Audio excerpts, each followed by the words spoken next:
10 minutes ago. Okay, Yes. I'm going to have to come around.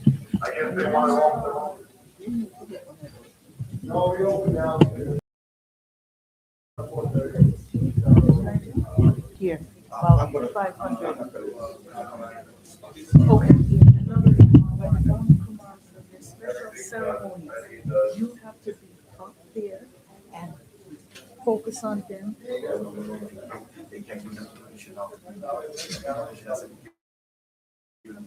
Okay,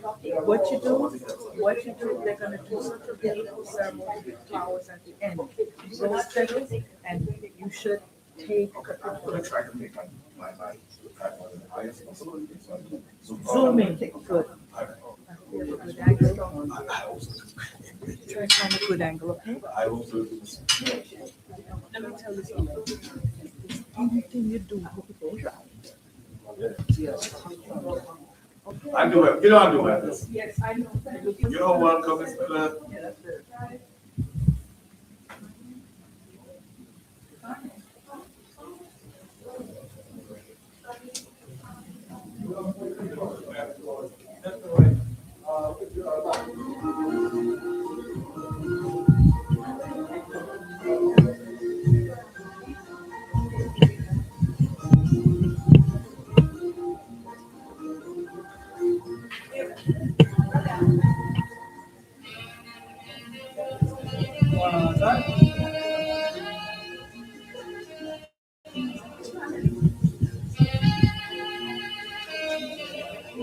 Okay.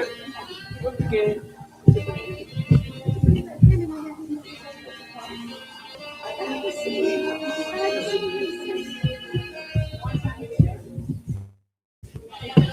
I know that, but listen, I'm not asking you, I don't have the ice cream, I'm asking you to have ice cream.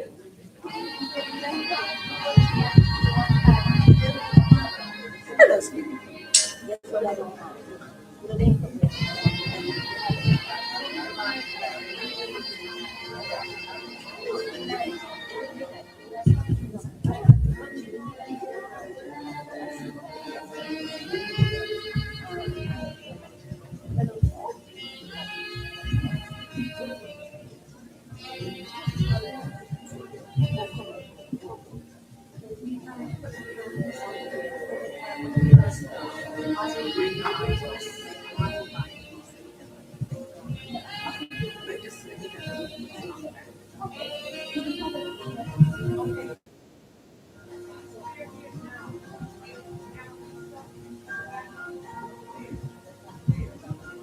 All right, darling.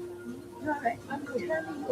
Okay, somebody needs to be all right. I really not actually.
We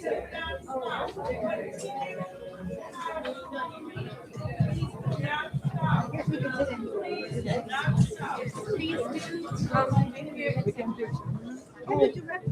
Yes. Let them know they can come in.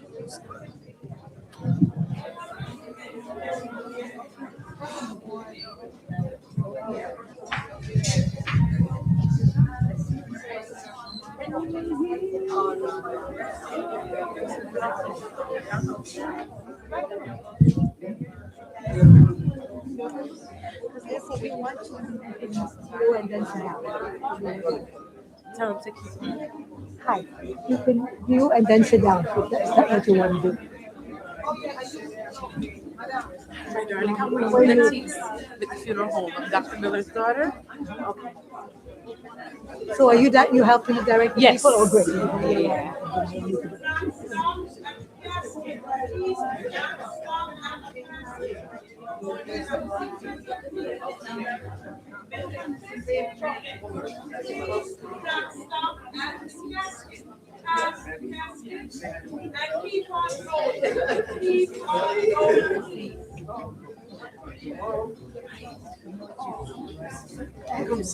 Remember?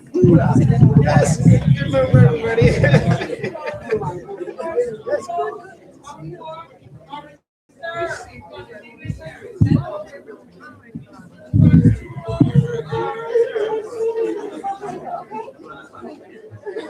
Yes. Breaking up. With mine, with honor, love is so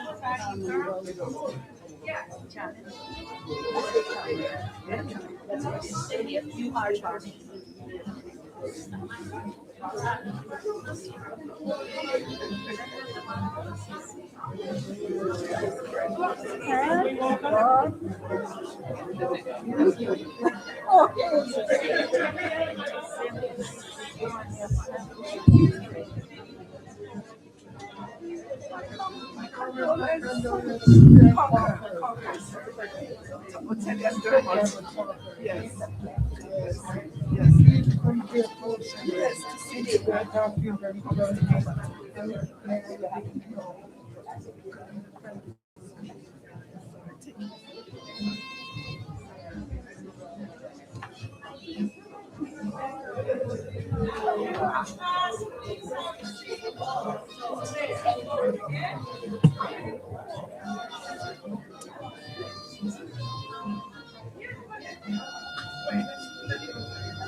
Another one.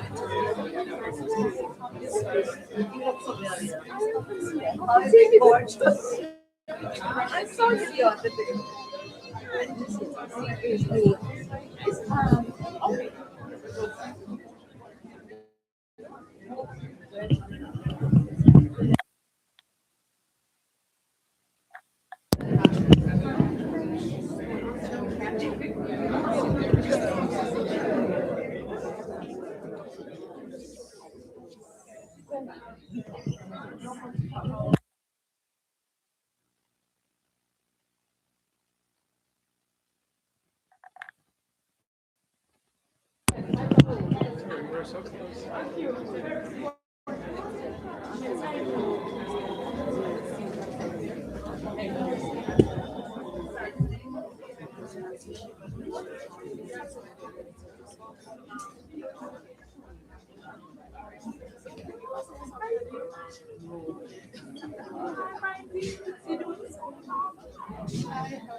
I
guess I can pay my toys.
How you doing? What's the thing?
Right.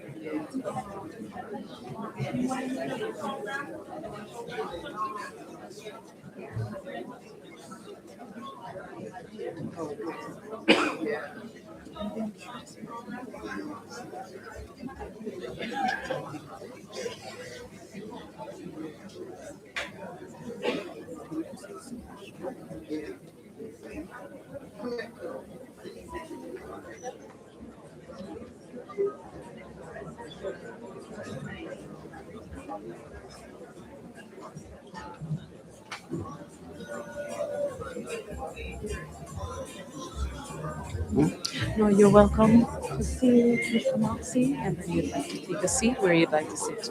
Okay.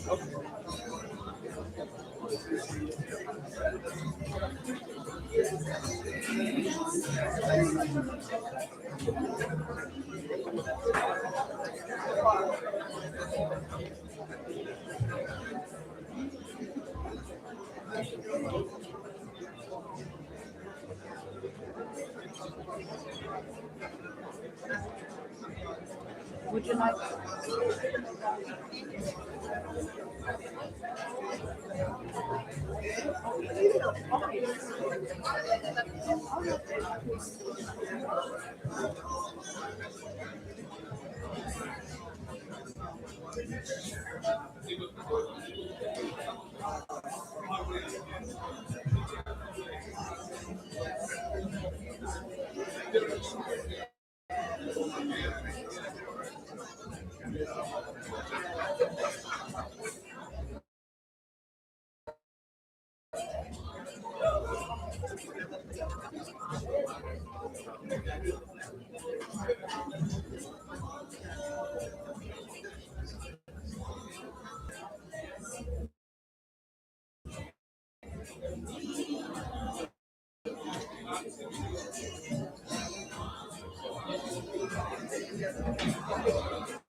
Om Shanti.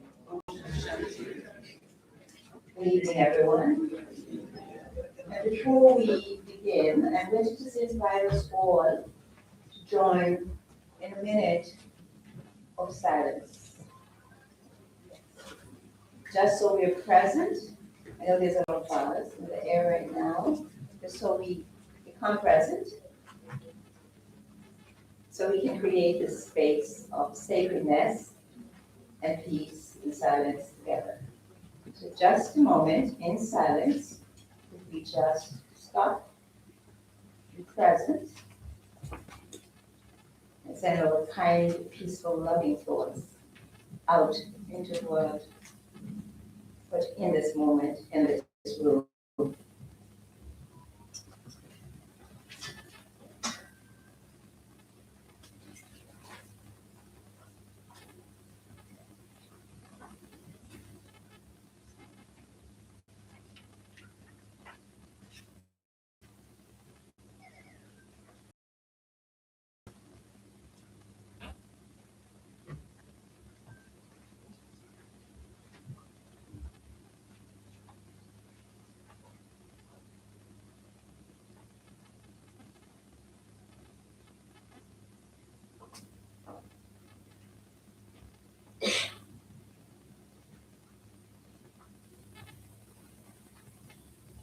Welcome again to everyone.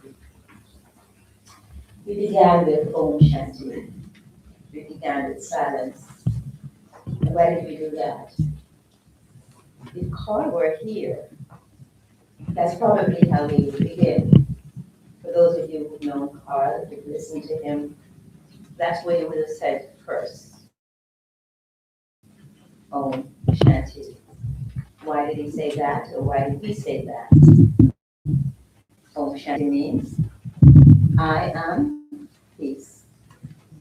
You are peace. Greetings of peace. Glad to have each one in peace. The aim this evening is to create an atmosphere of peace in this space, but also to give this peace to Carl, and to give this peace to the world, to our brothers and sisters out there that are very needy of peace. So thank you all for being here. And so on behalf of the family, Carl, we thank you for being here today. Each of you who is here is present as one who contributes to the life of Carl, the memory of friendship, the moment of kindness, laughter that helps to shape who Carl was. Is anyone in the room who doesn't know who Carl was, who never met Carl? Physically or on the radio or somewhere else, or on Facebook or whatever? No strangers in the room? Good, because we don't have strangers among us, we're always friends and family. And so each of you represent a chapter in Carl's life, a memory of friendship, a moment of kindness, a laughter, and you helped to make Carl who Carl was. And so as we gather in this space, we hold many feelings, one of which may be sorrow for some, one of which may be gratitude, and I hope that is true for all of us. Some may feel the sorrow because there's a sense of loss. Many people meet me and they say, I feel so sorry. And so some may be holding sorrow. And that is for you to decide what to do with that sorrow. But hopefully by the end of this evening, we'll decide that sorrow might not be the best thing to leave here with. So we're going to leave here with a feeling of joy and a feeling of deep gratitude for the relationship we had created with Carl, with ourselves. But just be grateful for the opportunity for the relationships we create with each other, including Carl. And so I want to thank you for coming. I want to thank you for coming to sharing your stories of your relationship with Carl and to help us celebrate the beautiful, generous spirit of light and love that he brought into the world. Because when he's gone, we want to make sure that that light and love is left behind. It doesn't disappear. Okay? So today we're going to have a joyful, though sacred celebration. We will celebrate with Carl, with his love, for his love. And so today, to taking us through this journey of celebration, we have with us Sister Gayatri. And Sister Gayatri is one of our senior teachers from the Brahma Kumaris. And all of you who know Carl have known his connection with Brahma Kumaris. So we have Sister Gayatri who's going to guide us through and journey with us through this celebration today. Sister Gayatri, just a word about her. She's one of our senior teachers with the Brahma Kumaris, and she's also the United Nations representative of the Brahma Kumaris in New York. She loves to do this kind of thing. She loves to send people off happily. And she told me when I walked in, Carl don't have any time for you because I'm the only one in his mind right now. And I said, that's okay. So So there's a special place in her heart for Carl, and there is a special place in Carl's heart for her. So I know she's gonna really take us through a journey together. We will really leave here feeling uplifted, alive, and that this was a really meaningful occasion to be here this afternoon. Not just to send Carl off, but to remind us of the joy that still lives with us, even when he's gone. Okay, so I'd like to invite Sister Gayatri up. Thank you.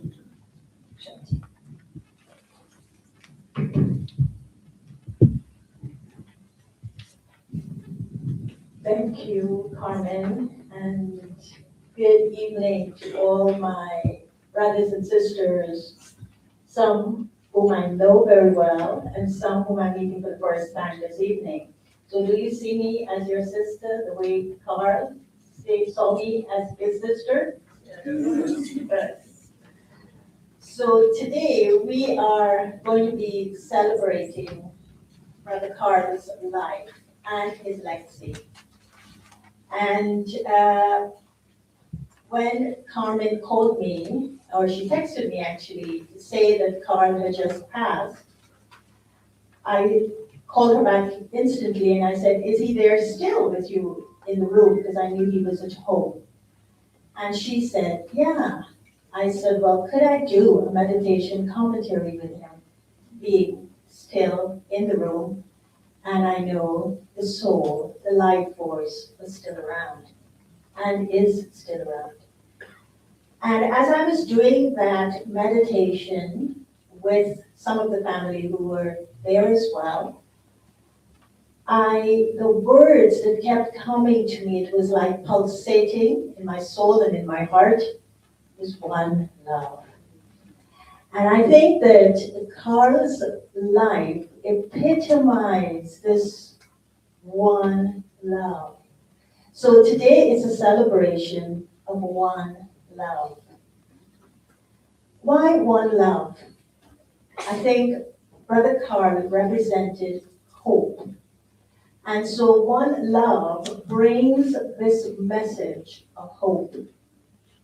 The hope for him, and I think for Bob Marley at that time when he created this song, was to bring our minds together in unity of peace and to harmonize our hearts in trust. And so we can then overcome. And what are we overcoming? The obstacles that we face in life. It seems as though the one love is saying to us, you can't do it alone. You have to do it together. There's one love. One love colored the life and legacy of Brother Carl. He embodied the empowering and the optimistic view that if you want to change someone, even if you want to change yourself, the only thing that could do it was music. He loved music. His entire radio show was of music because he knew the way music touched the hearts of people, words alone couldn't do it. So One Love is calling us this evening to get together and feel all right. And so we're to hear, when we get together and feel all right, it is to overcome differences and it's to embrace our humanity. Brother Carr's mantra was, you are a special human being. You are a special person. On his radio program, he would always say, you are a special person. You're a special human being. But he just didn't say it to the individual human being. He said it to the family of humanity. Our hearts are together as one heart. And it brings us together in community. A community of souls, of brothers and sisters. Because this being that that leaves the body but continues is that being in everyone's body. And that being has the potential to shine his or her light anywhere that presence is, whether in a body or not in a body. The presence of the soul shines. And what does it shine with? It shines with love, it shines with compassion, it shines with care, it shines with courage. So in Carl's heart, and he wants to extend that to each and every one of us here this evening in our hearts, he had one message for everyone, and that message he wanted us to hear with our hearts. Never look down at anyone. Remember? Yes. Never look down at anyone. Unless you're trying to think them out. That is one's heart. Because you're special and that one's special. So with these words, we will celebrate Brother Carl's life. And we will have people sharing about the impact that Brother Carl had on their lives. And we will start with a family eulogy. And I'd like to invite Sherry Moxie to come up and to share the eulogy from the family. Now, I looked at you and I saw the face of Carl on your face. And I thought, that's Sherry. She is like her brother, not just in face and features, but in heart and soul. Thank you, my sister.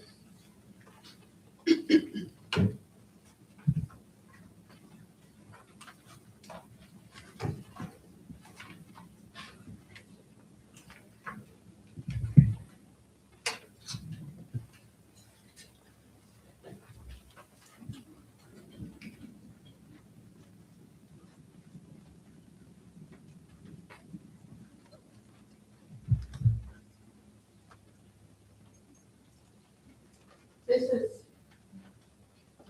the eulogy of Carl B. Moxie, celebrating the life, times, and legacy. Good afternoon, everyone.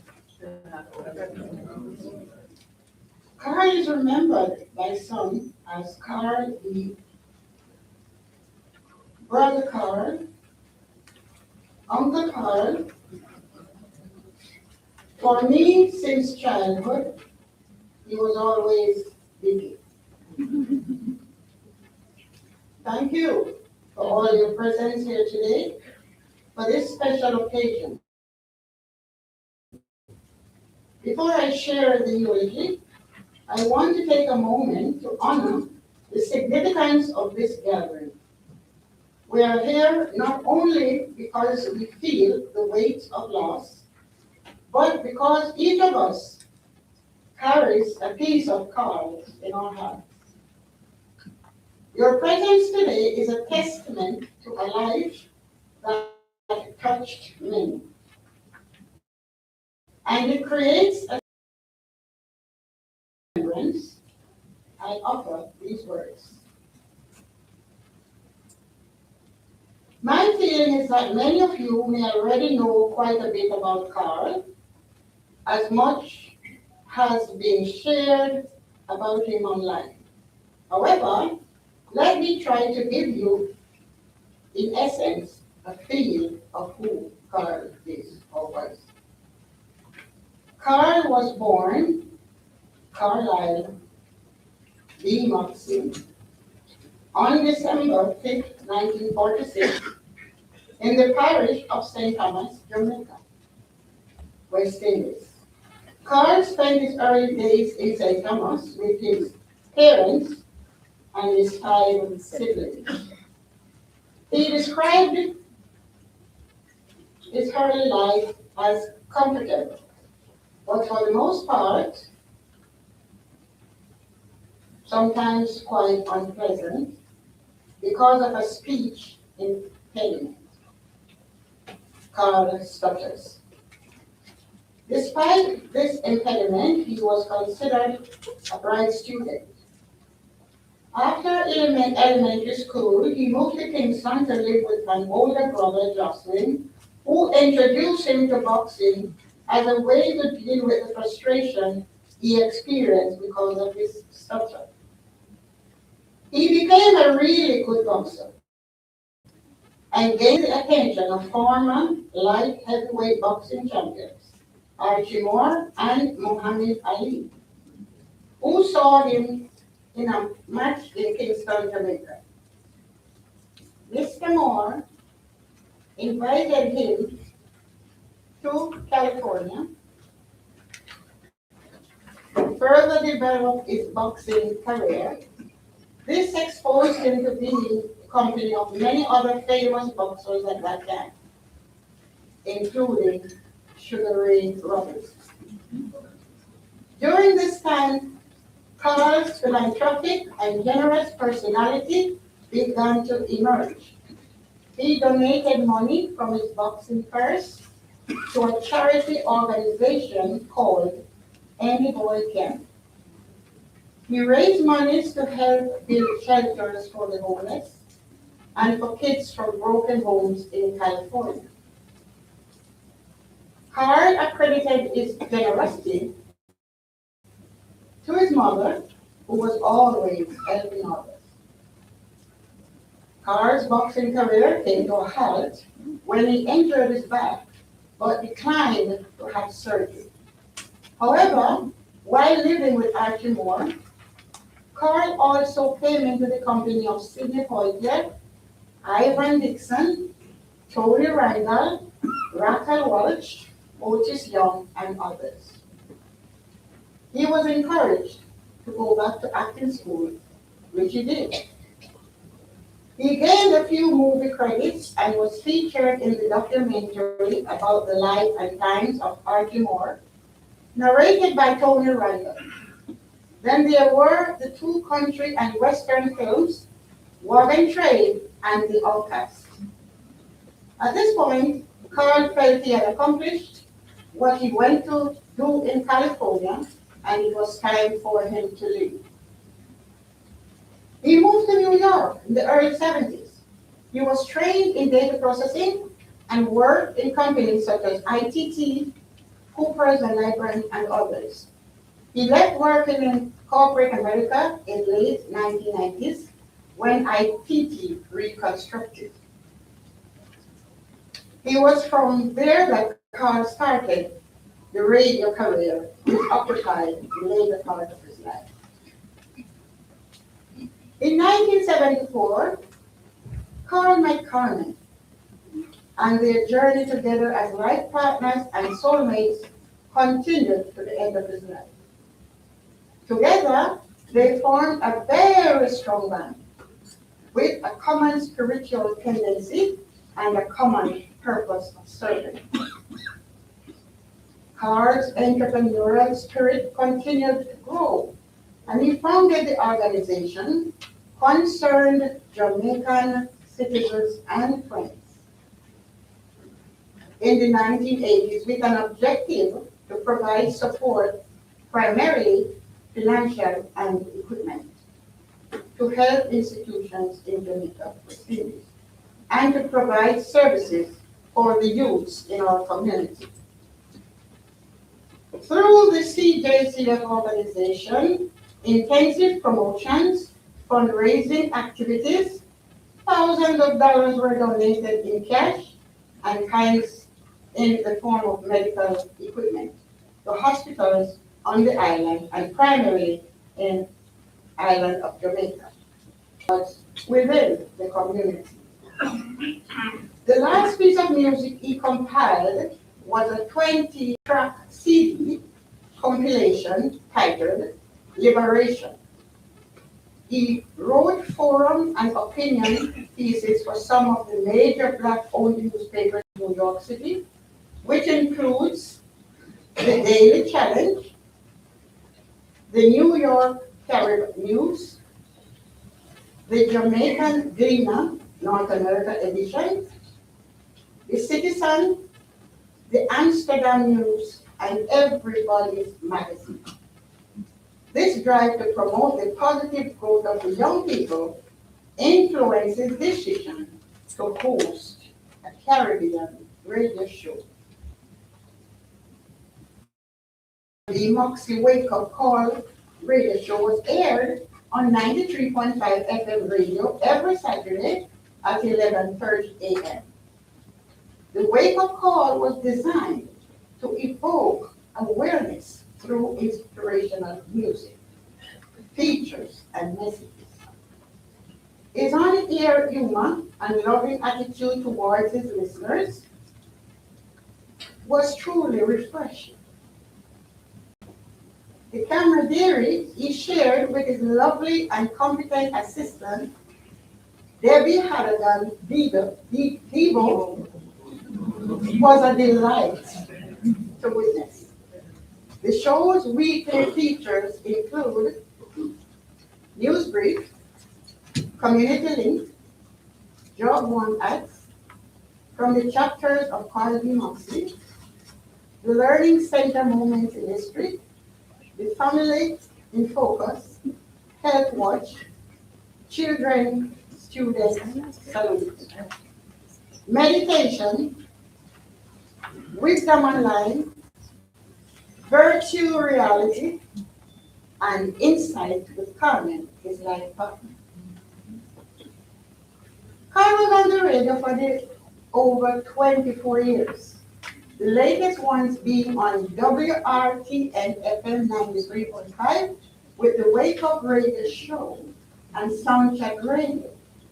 Despite many struggles, he was able to keep it going and to reach others with his humor, warmth, and wise words.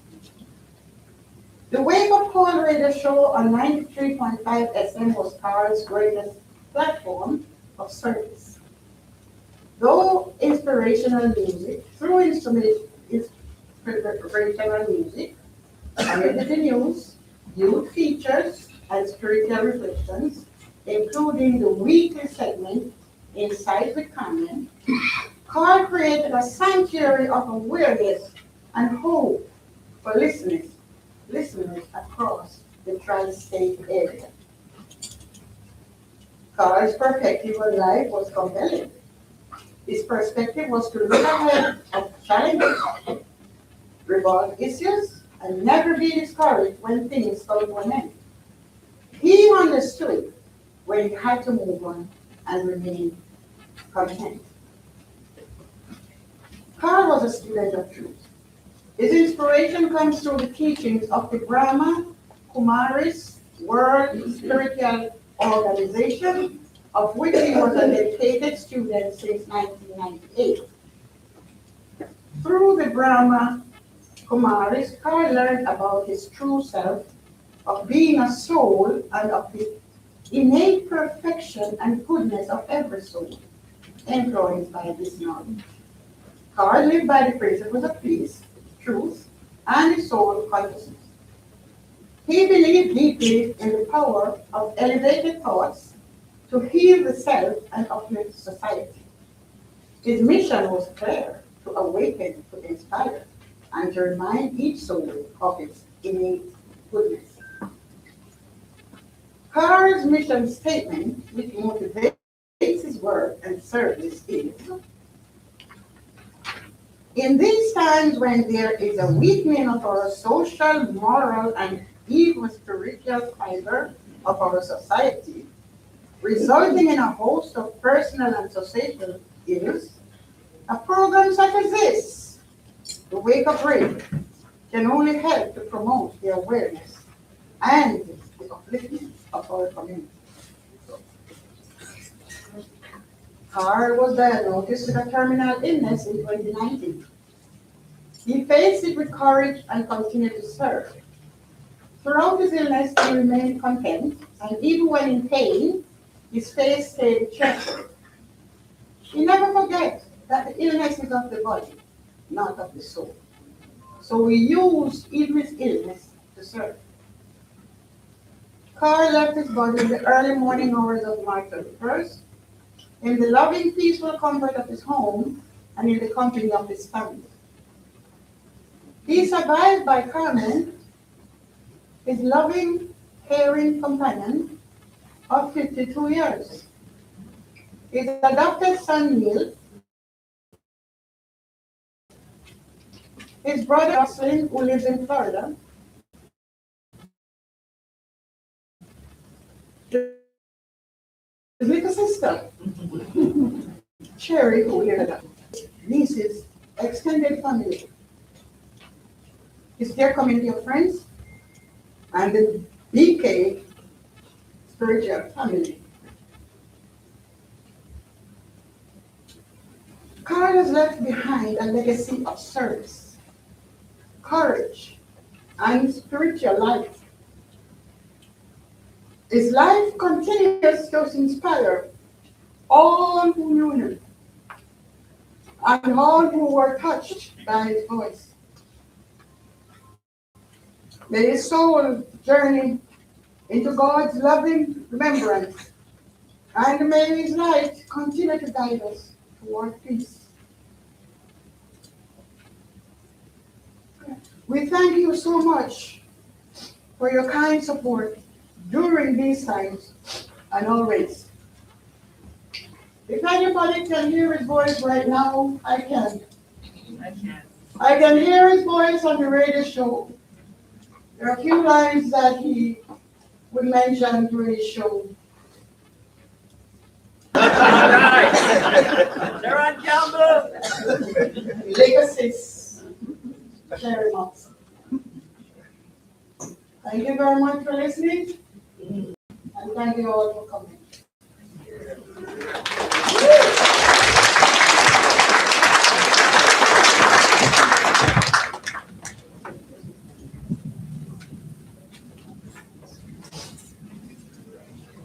Thank you, Sherry. I didn't know we had a celebrity in our midst. And I know Carl would not have lived it down. Let us just take a moment of silence. That was such a profound eulogy that took us on a journey of Carl's life. And one of the phrases that Sherry used touched me very deeply. Carl was a student of truth. Let us just hold that for 30 seconds in our hearts. Carl was a student of truth.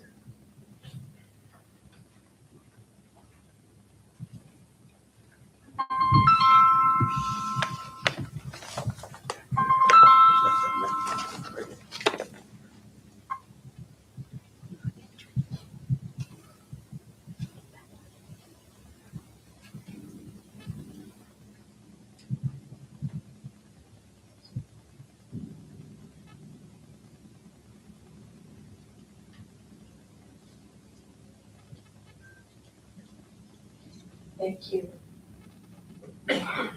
Sherry spoke about Carl's association with the Brahma Kumaris, his spiritual family, and him and Carmen being part of our family in a very special way, in a very close way.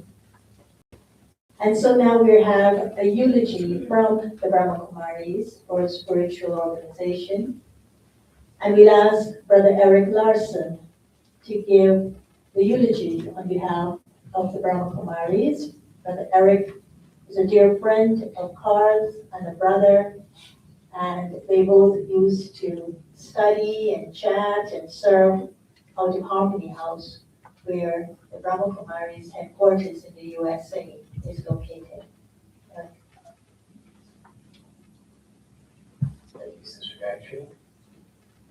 And thank you so much, little sister, for what you shared, because I knew Brother Carl. We actually are brothers. You might not recognize, we had different mothers and different fathers, but we were brothers.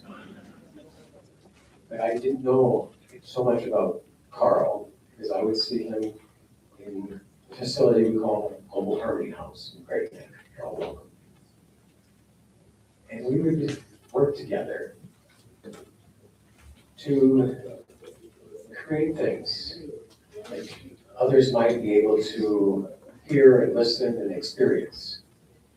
We have programs, what we call Insight, Thursday nights.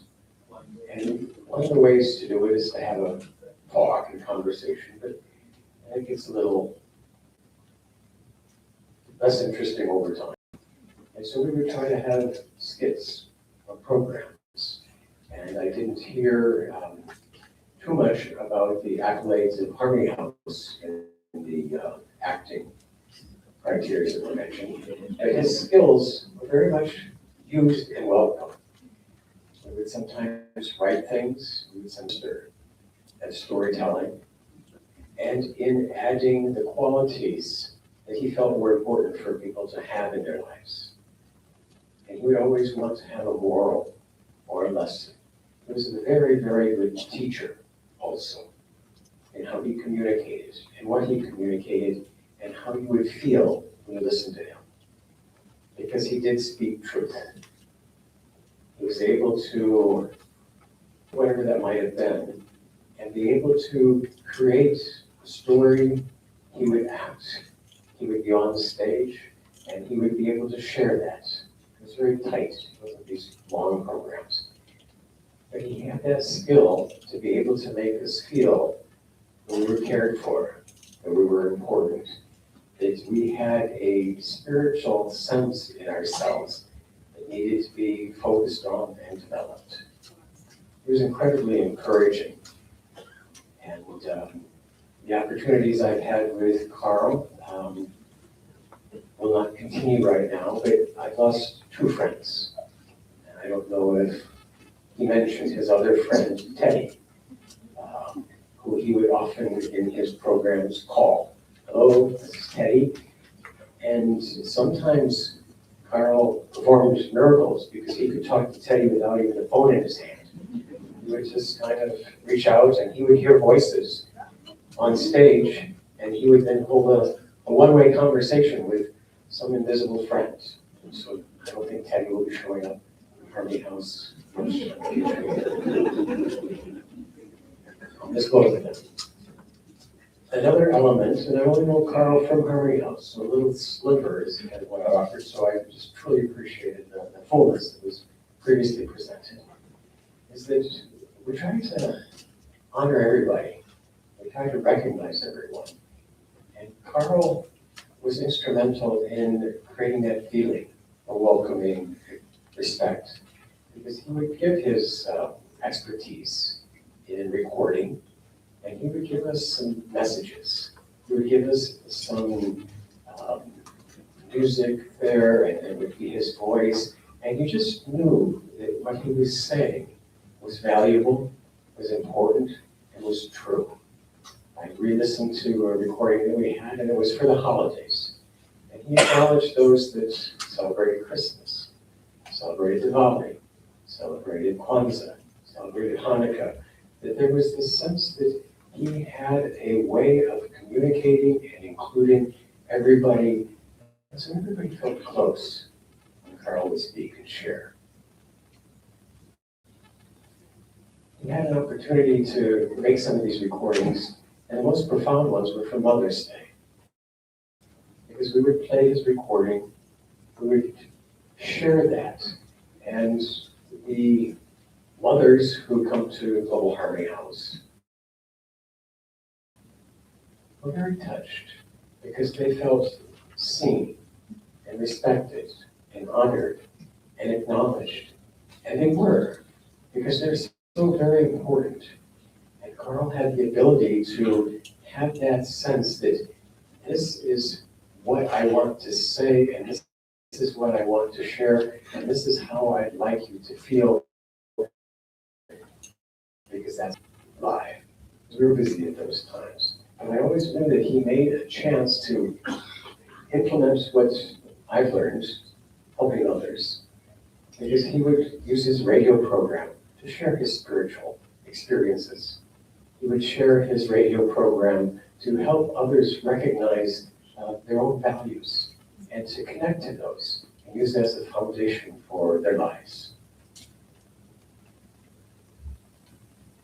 One element that I want to just complete or share is that I saw Carl, I think last fall. He was a little less regular in the past year or so, but I was surprised because Carl was over in Great Neck in our parking lot in the fall. He had driven himself, and as far as I knew, he was not well. But the support and dedication was exemplified when his life partner, Carmen, decided that she would fall. And so she did that, willingly or unwillingly, and decided that, even though my foot hurts, I'm going to go because I had something to do. I wanted to be in Great Neck. And after sitting a while, she couldn't walk, and she had broken her foot. And so it was kind of an interesting scene to think of Carl not feeling well, but the healthiest one of the two. And so she went to the hospital, and the car was left there, and you'll have to get all the details from Carmen. But Carl drove the car, and it was probably in the fall, the past few months, to get the car and get to Carmen and such. But the dedication, the love, the support, the caring was totally exemplified, and his charming face. Not a problem, this is what I do, this is okay, I'm supposed to help out, and let me help out. Let me do what I can to help those who might need some assistance. And I needed some assistance for some of the Thursday night programs. Our family there, spiritual family there, needed assistance in creating an atmosphere, which he so well did. And I think all of you have probably somehow have felt his assistance in your life. And so I'm very much appreciative to have known Carl and had a chance to share just the sliver of what I understand to be a very rich and full life. So thank you all for coming. Thank you, Carmen. I hope your foot's better.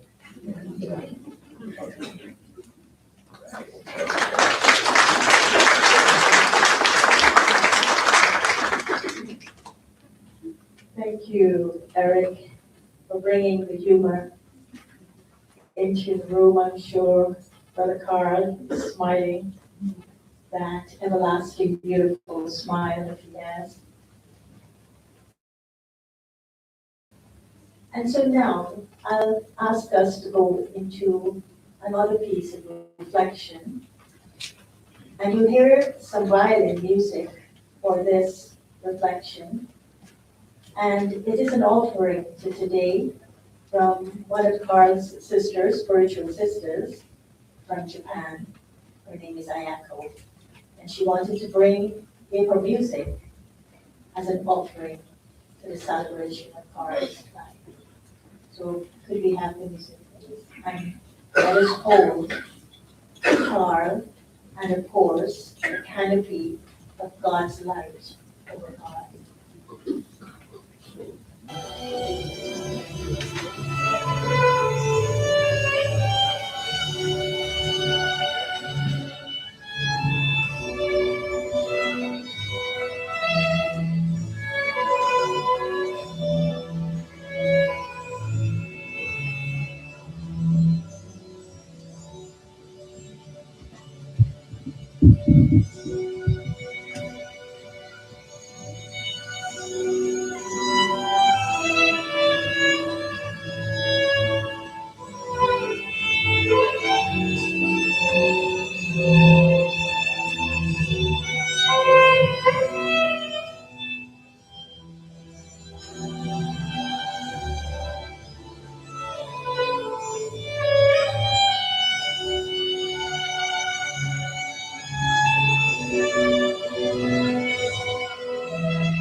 Thank you.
There's something about the violin that really creates a lovely ambiance.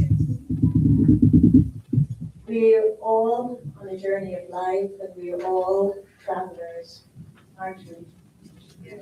And we make our entrances and exits. I wonder if it's by our choice or if it just happens to us. It's destiny, definitely. And so along this journey of our lives, we encounter people, and some of them really be lasting. Love, the impact of love, of trust, of friendship, of family, what it means to be family. And we hold on to it in very beautiful ways.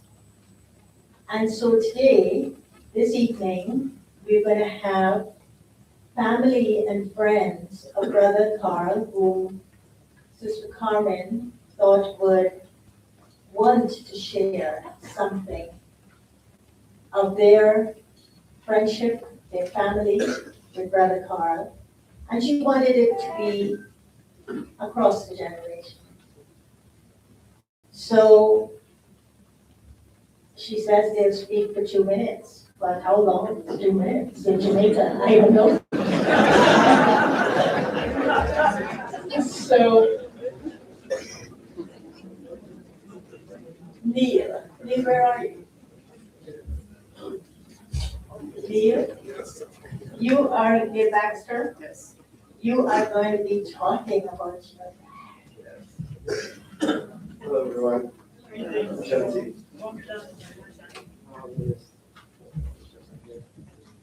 It was interesting talking, connected with the story that Eric was relating or communicating with you guys. Regarding. Closer? Okay. Yeah, so he was talking about how, by the way, we're here to celebrate Carl's life here, not his path, not his death, because he continues to live in all of us. Every experience that we have with someone becomes a part of us as we go through life. And in their passing, or in their physical passing anyway, they continue to live on through us. So he is in every one of us that's here tonight, today. I was talking with listening to Eric sharing his story about him coming over to Harmony House. I remember that day vividly because Mom had broken her ankle. She came out early in the morning. She had a purpose. They both had purposes. They fulfilled their purposes. She came out and she's just walking on water. There's only one problem. Water at 20 degrees, I think, or so, turns into ice. Yeah, so she decided to walk on water, and the result. So anyway, later on in the day, it turns out that I was supposed to go, she had driven her car out there. Beverly's sister had driven her back. And so the car was on Long Island. So I was the one who was supposed to go out to pick up the car, only to find out the car, of course, decided that he was going to go out there. Go out there. So, you know, it was fun to remembering having that memory. Again, we're here to celebrate his life. Carl came into my life just 2 years ago. I was, I guess, a 9-year-old in Jamaica. And this gentleman came, this very calm, very self-assured gentleman came and we met. Turns out my mother had come to the United States a couple of years before. And then a couple of years after, I had sent for me. They're an interesting couple. Very similar in values, but different in temperament. Mom is, she's, let's say, evolved. As a teenager, I was a little challenging. So the calm that you see today is the calm that I experienced at the time. You know, this was experienced by Carl also. One of the things that I remember vividly is that he never ever lost his cool. Never ever lost his temper. Never raised his voice. And I'm going to segue a little bit because what I want to just take a look at is the concept of a chain. You know, about the concept of a chain. It's only as strong as the weakest link. And with families today, and what we realize is that there are a lot of ways that we go, and it's passing through to children, to our kids, where, and of course, if that link is damaged, it's really never ever recovers in subsequent generations. So that's one of the things that I value very much growing up, is that he represented a positive role model for me. You know? Someone who I looked up to, someone who was calm, someone who was positive, someone who knew how to relate with someone else, who knew how to respect another person's point of view. And that you know, I benefited from that. I learned from that. I evolved from that.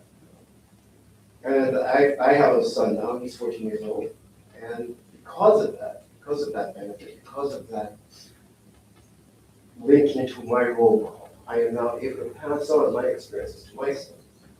And he is now able to live through me and hopefully he will pass on that learning experience, those learning experiences to his children.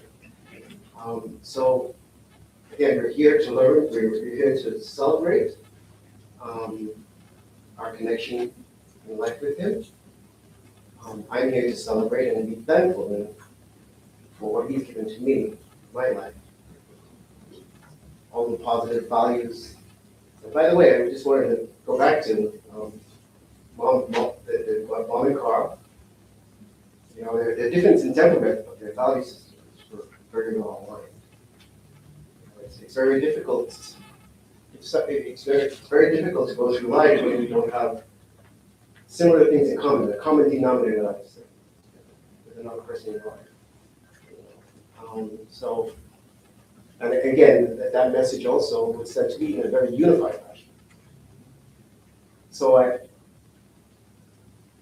just want to say thank you to the gentleman who made the man that I am today. And I'm proud of all I had.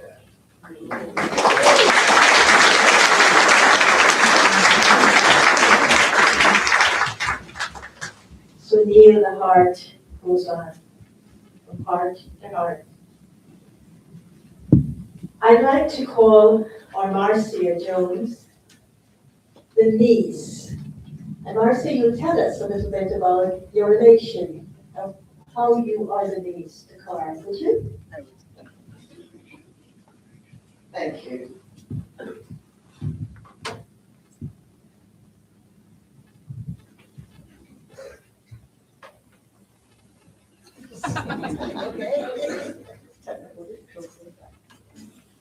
Good Good afternoon, everyone.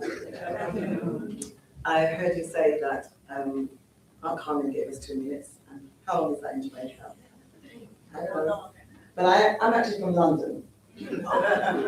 So we may be a little bit more disciplined. We like to cue the things, we don't like to break the line and all that sort of stuff. So I will try not to be much more than 2 minutes, but I do have something to say about Miss Moxie.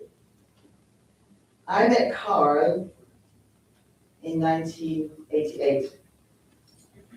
That was when we had a family trip to New York. It was our first family trip to New York, my husband at the time and my 2 daughters, who were 7 and 5. And I'd like to say that from that moment I met Carl, we built a relationship. I actually do not call Carl Carl. I've always called him Moxie. To me, he was always Moxie. And what does he represent for me? He was a very calm, warm, patient, very meticulous. I used to watch him at the kitchen sink washing up and cleaning up, and everything had to be just so. Everything had to be right down and very clean, and everything put away very nicely. He was very loving and a very, very kind man. Moxie was the kind of person who didn't need to say much to make you feel at ease. You just felt it when you were in his presence. Many people, not just here in New York and the Tri-State, but internationally. I used to listen to him in London. Thank goodness for technology, right?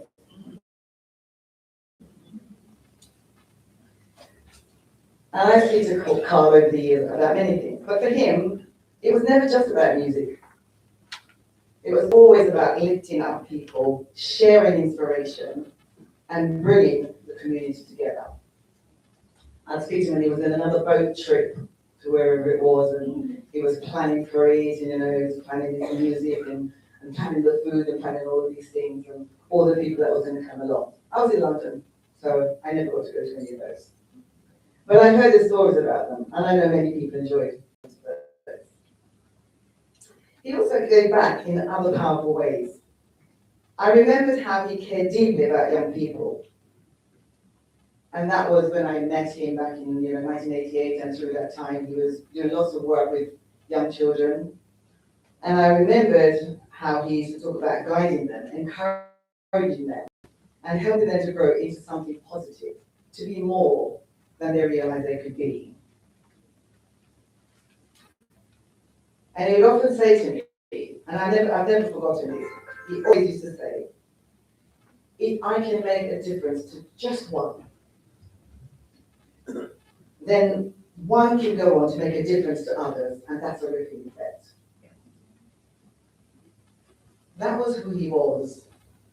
He believed in impact, not for recognition, but for the greater good.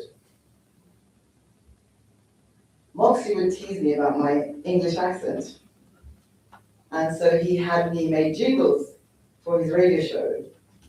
And whenever I was in town, I guarantee I would hear them playing, making me feel so welcome. That was Moxie. He was full of humor, warm, and always making me feel special in the little moments. He was also incredibly generous, not just in words, which he was good with, by the way, very good with words, but in what he did. I'll never forget when my eldest daughter was going through a major back operation in London. A very worrying and a very difficult time for all of us. Out of nowhere, Carl showed up at the hospital with that black Carl Moxie. He just turned up at the hospital, no one knew he was coming, just showed up, and that was him, quietly there when it mattered most, truly special. As time went on, over the years, I saw the change in Carl as his spirituality grew deeper and became such a, his spirituality grew deeper and it became such an important part of who he was. Through his spiritual journey, including his work with the Brahma Kumaris, he shared wisdom about peace, about living with purpose. Neil mentioned purpose earlier, two of them, live for purpose, and about being the best version of ourselves. And I believe it was Carl that introduced me to Khalil Gibran. And I felt today that it would only be so fitting as a tribute, just to read a verse of what Khalil says on dying. It says, "For what is it to die, but to stand naked in the wind and to melt into the sun? And what is it to cease breathing, but to free the breath from its restless tides, that it may rise and expand and see God unencumbered? Only when you drink from the river of silence shall you indeed sing. And when you have reached the mountain top, then you shall begin to climb. And when the earth shall claim your limits, then shall you truly dance." Moxie's work here is done, but the love he gave, the lives he touched, the difference he made, and he was always about making a difference, that doesn't end. He lives on in all of us, in the kindness that he showed, in the example that he set, the discipline that he lived by, and the ripples that continued because of him. So from my family and our extended family in the UK, we say this with full hearts. Thank you, Moxie, for love, for your presence, and for everything that you gave, not just to us, but to everyone, and everyone who hears your voice.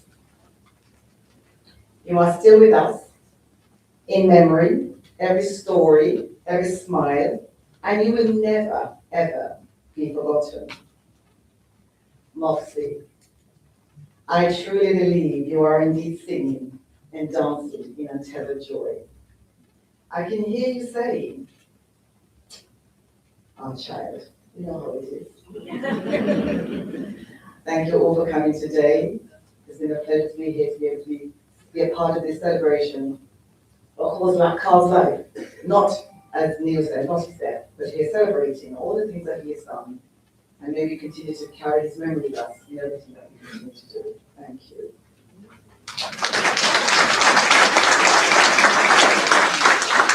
Marcia, I love that English accent. So when Moxie teased you, how did he do it? How did you tease me? Oh, you'd always say, "Child, come. Can't understand that English accent." Thank you. Thank you, Marcia. And now we have the friends give their tributes. So I'll call on James Jones, to James Jones. Jermaine. Good afternoon, everyone. The name is Jermaine James. And I may be throwing the wisdom too. I am glad to be here. I feel very fortunate this afternoon to be here to celebrate Carl's life. I've known Carl maybe about 20 years. I happen to have met him just by chance. In the latter part of 1997, I moved up to Westchester, and I used to drive back to the Bronx every Saturday morning because everything that I know Jamaican was in the Bronx. My parents, Palm Tree, if you know, you know.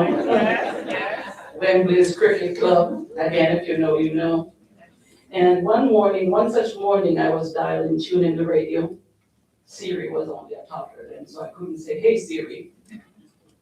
And I happened to run into this radio program that was being hosted by Carl. And I immediately fell in love with the music and the jokes and him teasing Debo about her size 12 foot into a size 7 shoes. And shortly after that, I went to, again, the same cricket club, which was Wembley's. And Carl happened to be the host DJ that night. And I met him there for the first time, and instantaneously we became friends. Carl then later introduced me to Aunt Carmen and then also the BK family. He and I and Carmen used to go to Charmaine and others used to go to Long Island for BK program. I considered him a really, really good friend, a big brother to me.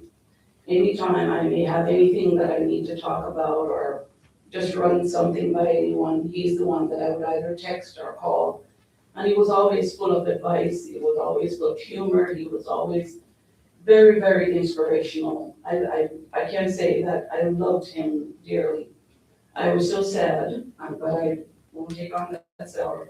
When I learned of his passing, I knew that he was sick. I went to visit him several times, and we were definitely in touch.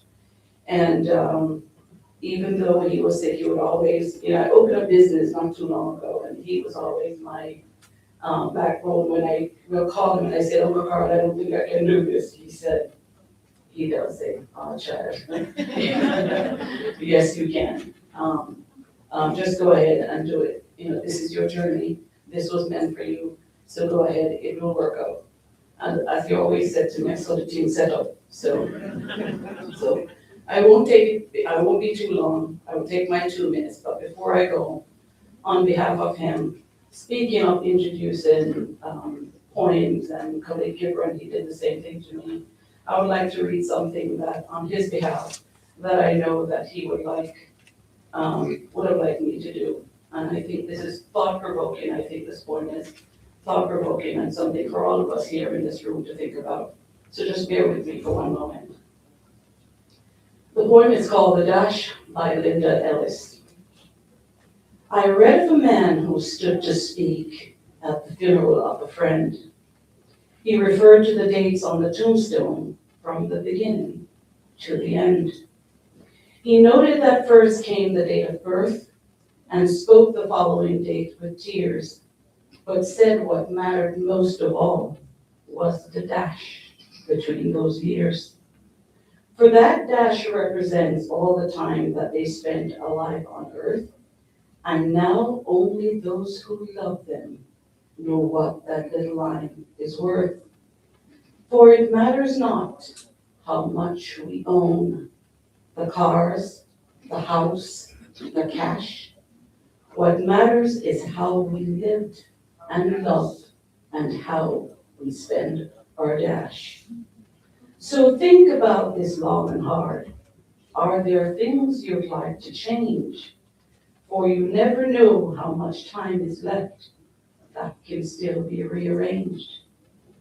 To be less quick to anger and show appreciation more, and love the people in our lives like we have never loved before. If we treat each other, to be less quick to anger and show appreciation more, and love the people in our lives like we have never loved before. If we treat each other with respect and more often wear a smile, remembering this special dash might only last a little while. So when your eulogy is being read with your life's actions to rehash, would you be proud of the things they say about how you spent your dash? Amen.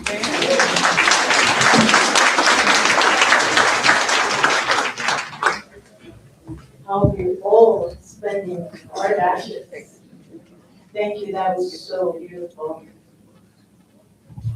So now, it's a friend, Michael Perry. Michael, are you here? Carmen, are you here? Is Michael here?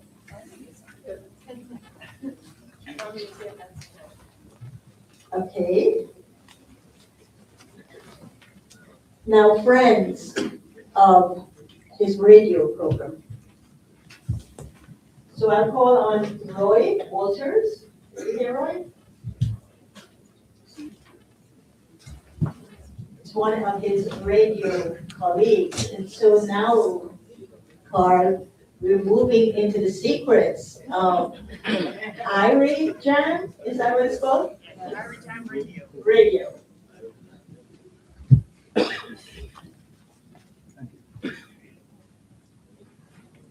Good afternoon, everyone.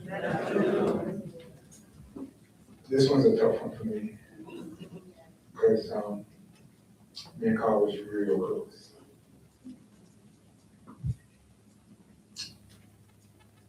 When you think of someone that is not selfish, you think of Uncle Carl B.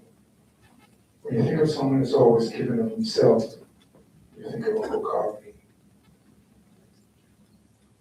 I was sick and was diagnosed in 2000 and had to move to Minnesota for treatment. I was in Minnesota for almost a year.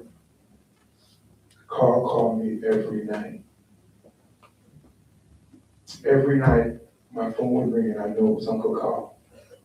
Even when I didn't even have the strength to answer the phone, I had to, because when I came off the phone, I'd be laughing. Uncle Carl gave me strength. When I came back from Minnesota a year later, I was driving on the southern state and got a call from Uncle Carl. And he said to me, I want to tell you something, but I couldn't tell you last year. He told me that he was going through a health situation and he didn't want me to hear about it on the radio. I didn't get to the exit. I pulled to the side because I couldn't believe with all that I was going through, Carl wanted me to be strong so he didn't tell me what he was going through. That is the strength of Uncle Carl and Moxie. I want to say thank you, Uncle Carl, for making us better people. I see so many radio personalities here, and I'm quite sure everyone has a story about Uncle Carl. I have so much, and I have a few secrets, but I'm gonna leave it to the cousin when I talk about on the radio to maybe tell you some of those secrets. Uncle Carl will truly be missed, but we have so many memories. I'm quite sure most of you here have attended either the Mother's Day event or the famous boat rides from back in the days. And I gotta say big respect to Stretch because sometimes I would be out of the country and say, why, you can't come, make sure Stretch come or make sure Oxygen come. But it was always Road International. Road International was the sound. First time I met Carl, I was at WNWK 105.9 FM doing a show called The Caribbean Blend, where he brought his music to me. But I'm so overwhelmed with music, I didn't get to it at the time. And he called me one day and said, well, when I hear you play the song, and I said, Uncle Carl, I'm the truth. Well, I know him as Carl, it wasn't Uncle at the time. I said, Carl, I haven't gotten to it yet. When I heard the album and started to play it, I met Carl again a few years later at Irie Jam because he was a part of Irie Jam Radio. And one of the first meetings I went to, Uncle Carl was there. And of course, like the rest of the team, he welcomed me with open arms. Let me again say thank you, Uncle Carl, for all that you've done for us, whether on radio, whether on raising money for, of course, organizations that need it the most, especially back home in Jamaica. We'll definitely miss you, and we won't forget you. And I'll always say, hello, you're up on the radio. Uncle Carl, we love you. Respect.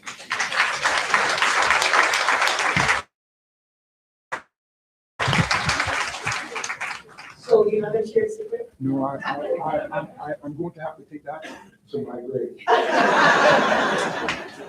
Okay, Carl, you heard him?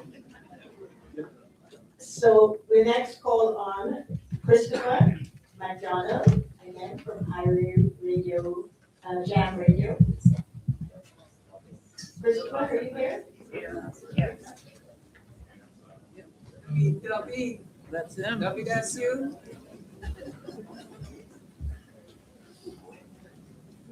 Thank you very much. Good afternoon, everybody. Good afternoon. As Uncle Carl would say, Om Shanti. Peace to you all. Now, of course, like everybody who has spoken before, there are countless memories, countless lessons, because almost every time you had a conversation with Uncle Carl. Somewhere along the line in that interaction, you felt like he was teaching you something. You felt like there was a lesson in there somewhere. And his birthday, December 5, and my birthday, December 7. So as fellow Sagittarians, we used to have some very interesting conversations. And it's also a reality that we had to deal with because for years at 93.5 FM, he'd do his Saturday morning program into the afternoon at 1 p.m. And I would come on Irijan Radio directly after him. And it was interesting that many Saturdays back in those days when we used to share the same studio at the radio station in New Rochelle, you know, it was a little bit primitive in the earlier days. And we used to have our commercial carts and equipment. So he'll be packing up to leave the studio, and I'll be coming into the studio, and you know, we would rub shoulders sometimes. Excuse me, sir. Age before, you know, looks, but please hurry up and get out of the studio so I can get in. And it was always such a joy because even though we used to tease each other, we used to muster each other, it was always a joy to just have that little brief interaction. And those who know, one of our names that we used to, excellent, as always, motivational. So I'm just here to say, Uncle Carl, thank you. I cannot thank you enough for the love, the teachings. I cannot thank you enough for the motivation. DJ Roy just mentioned the fact that he was very uplifting and positive. I personally cannot thank him enough. He was a motivational energy to many. He was like an uncle, a big brother, a friend, sometimes a spiritual leader. Yes. And sometimes I used to ask him, I said, Uncle Carl, where do you get this wisdom from? And someone also mentioned earlier on that he was a student of truth and of life and of reality. And as a result of that, we used to have some very, very deep conversations. So, Bubla, job well done. Well done. Uncle Carl B, we have so many memories. And we know you shall continue to motivate us and teach us as we take a moment from time to time to remember. So, to his family, Carmen, love. And we know that he was in love with you in ways that words could not describe. He used to talk about you all the time. So he taught us how to share that kind of love with every individual. The man was all about principle. He was all about spreading that love and joy and that understanding to everybody who he came in contact with. And the fact that he used to be a boxer, that didn't make sense to me. I said, you, Uncle Carl, so calm, so collected. I said, I know why this boxing thing never worked out for you. Yeah, because clearly you were meant to do bigger and more meaningful things. And that was definitely a part of his journey. So again, I just say, Uncle Carl, job well done. Thank you. Thank you and thank you. This part, Carmen said she didn't know that Carl loved her so much. As a Sagittarius, you believe her? He would talk about her way more than she would ever know, and that's a beautiful thing. So again, Carmen, you were highly, highly loved and respected. And we don't believe you.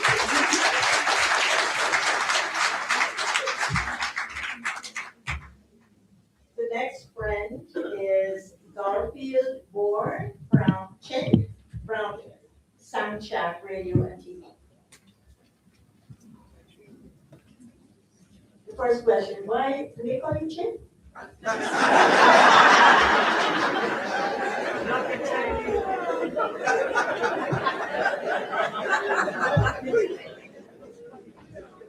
I'm super nervous. And I'm super nervous because those of you who know me and know me well, I don't do bodies. I don't. Uncle Carl meant so much to me that as I was walking in the building, I was saying to myself, whoa, the body's in the front. What do I do? Last night, I sat down to prepare to talk about my relationship with Uncle Carl. And I actually ended up speaking to Uncle Carl. Speaking to him in a sense where we had a very odd relationship. The nice brother Carl or Uncle Carl that you guys are speaking about, I don't know that Carl. The Uncle Carl that I know was my bully. He bullied me at the office because he said that he realized that I had the capability of connecting with people. And when you have that capability, you have a responsibility. So every time I did something out of pocket or what he thought was out of pocket, I would have to go and get disciplined. For him to kind of just reel me back in and allow me to understand responsibility. He was very big on responsibility. One thing about Uncle Carl is that he supported you when he realized that you were worthy of support. There was something about him that allowed him to just recognize people who need uplifting words, people who just need a shoulder to lean on, or people who just need his time. But that came with responsibility. So with Uncle Carl, I found myself in my office working for him. And working for him would mean that he questioned me about things being in order. He questioned me about things running in a timely fashion. Now, the kicker with us in the office, and anybody who works at Soundcheck can tell you this, we have Soundcheck all the way till midnight on a Saturday. But on a Sunday, Uncle Carl is the first person in the office. So we used to have to make sure after the show, only on a Saturday night this happens, that the studio was immaculate for him to come in on Sunday morning. Because if he came in on Sunday morning and there was something left on the board, he's picking up his phone and he's calling me and basically scolding me about not living up to his expectations. Now, let me tell you this. It was the most wonderful feeling that I've had as far as being somebody who has a natural talent, but still needs someone to kind of mold you and instruct you. Because sometimes you get caught up in everything that's happening. And you want that person to not be a part of that hype, but love you so much to tell you, come here. And Uncle Carl was my come here person. And because of that, I had to break this rule that I have about bodies. Because that conversation that I had with Uncle Carl last night, I was sitting down and I wanted to jot down some points. And Carl says to me, what are you doing? You know me. You're not for right down nothing.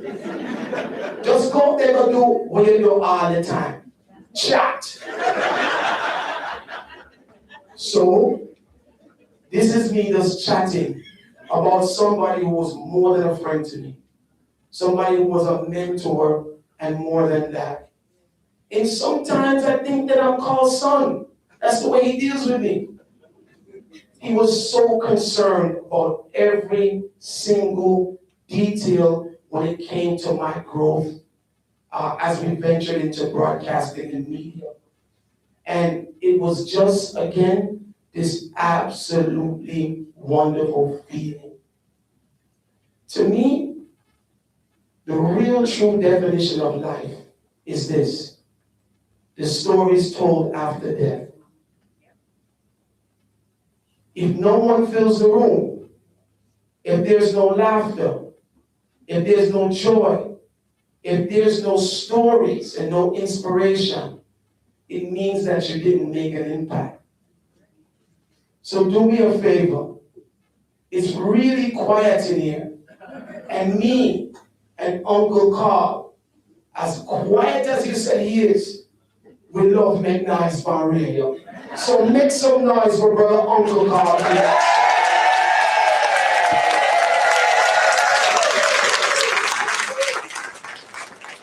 For these words, I give thanks. Thank you guys so much.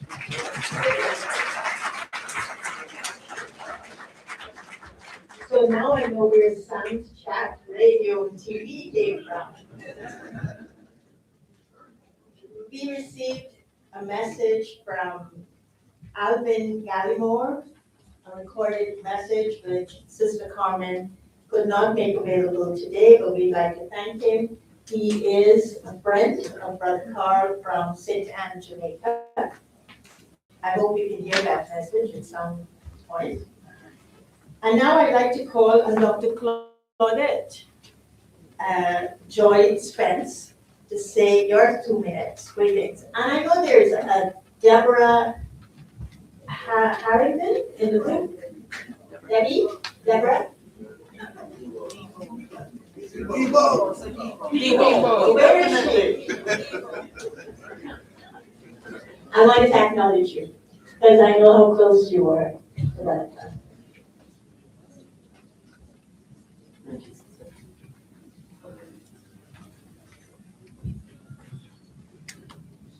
Greetings, everyone. I'm Chanty. I met Carl back in 2005. I had been listening to the radio. I was seeking some opportunities to promote some written work that I had. And when I listened to his show, not only the words that he used, but the tone in which he spoke and the music that he played said to me that his audience would be an ideal audience for my book. And so I contacted him about promoting the book there, sent him a copy. Sometime later, he called me up, but he said, I read your book, and I've shared it with my wife. And I want to tell you, he really didn't pause, but somewhere between my wife and what he said next seemed like forever. And during that time, I had to go, ooh, shivering my, I wonder what she said, nervousness.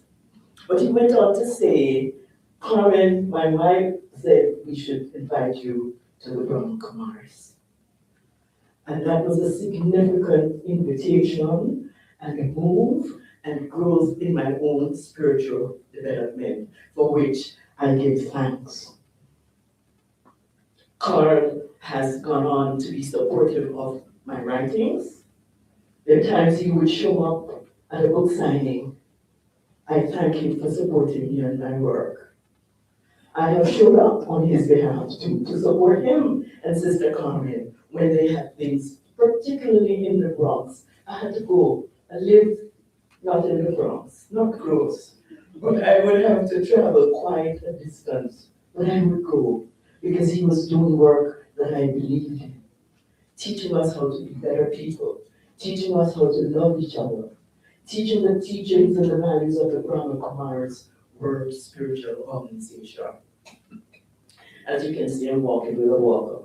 I had some major complicated surgery not too long ago. And so I would communicate with Carl by text. And not too long ago, he sent me a text apologizing for not responding quicker. He said he wasn't as strong as he was, and he was sorry that he delayed talking to me. Can you imagine? Yeah? And so I give thanks for his life. I give thanks for his influence on my life. I give thanks for the teachings of the Brahma Kumaris. And may we all continue to share his light, his love, his peace. God's love, God's peace.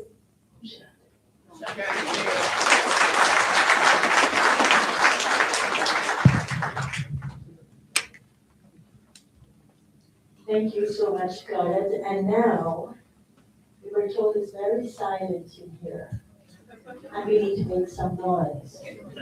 You want to make some more noise before we go back into the silence? Come on, yes, let's hear it.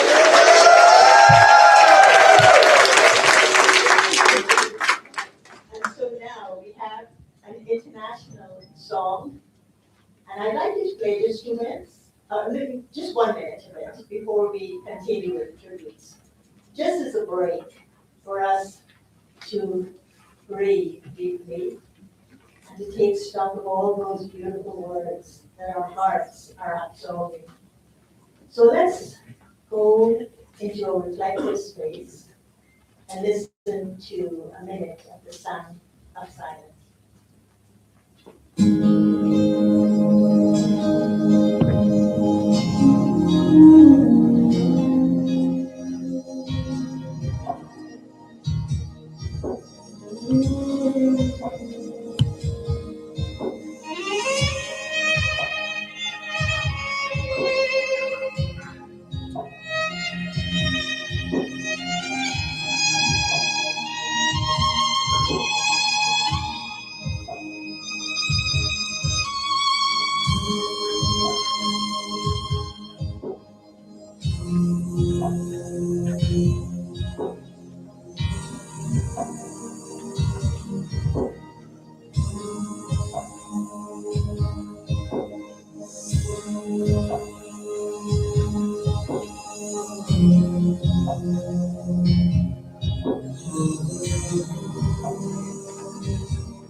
Thank you. So now we move into Carl's friends and brothers and sisters from the Brahma Kumaris, and we have a few of them to share. And I'm not sure also how long, or 2 minutes, for the Brahma Kumaris. And so I'll ask the first one to share is Sister Anjani. And Sister Anjani, like Eric, is from the headquarters of the Brahma Kumaris in the US, which is Harmony House. I think Sister Anthony also served as Carl's teacher. She was very strict with him. And let's hear about how Carl responded to your strictness.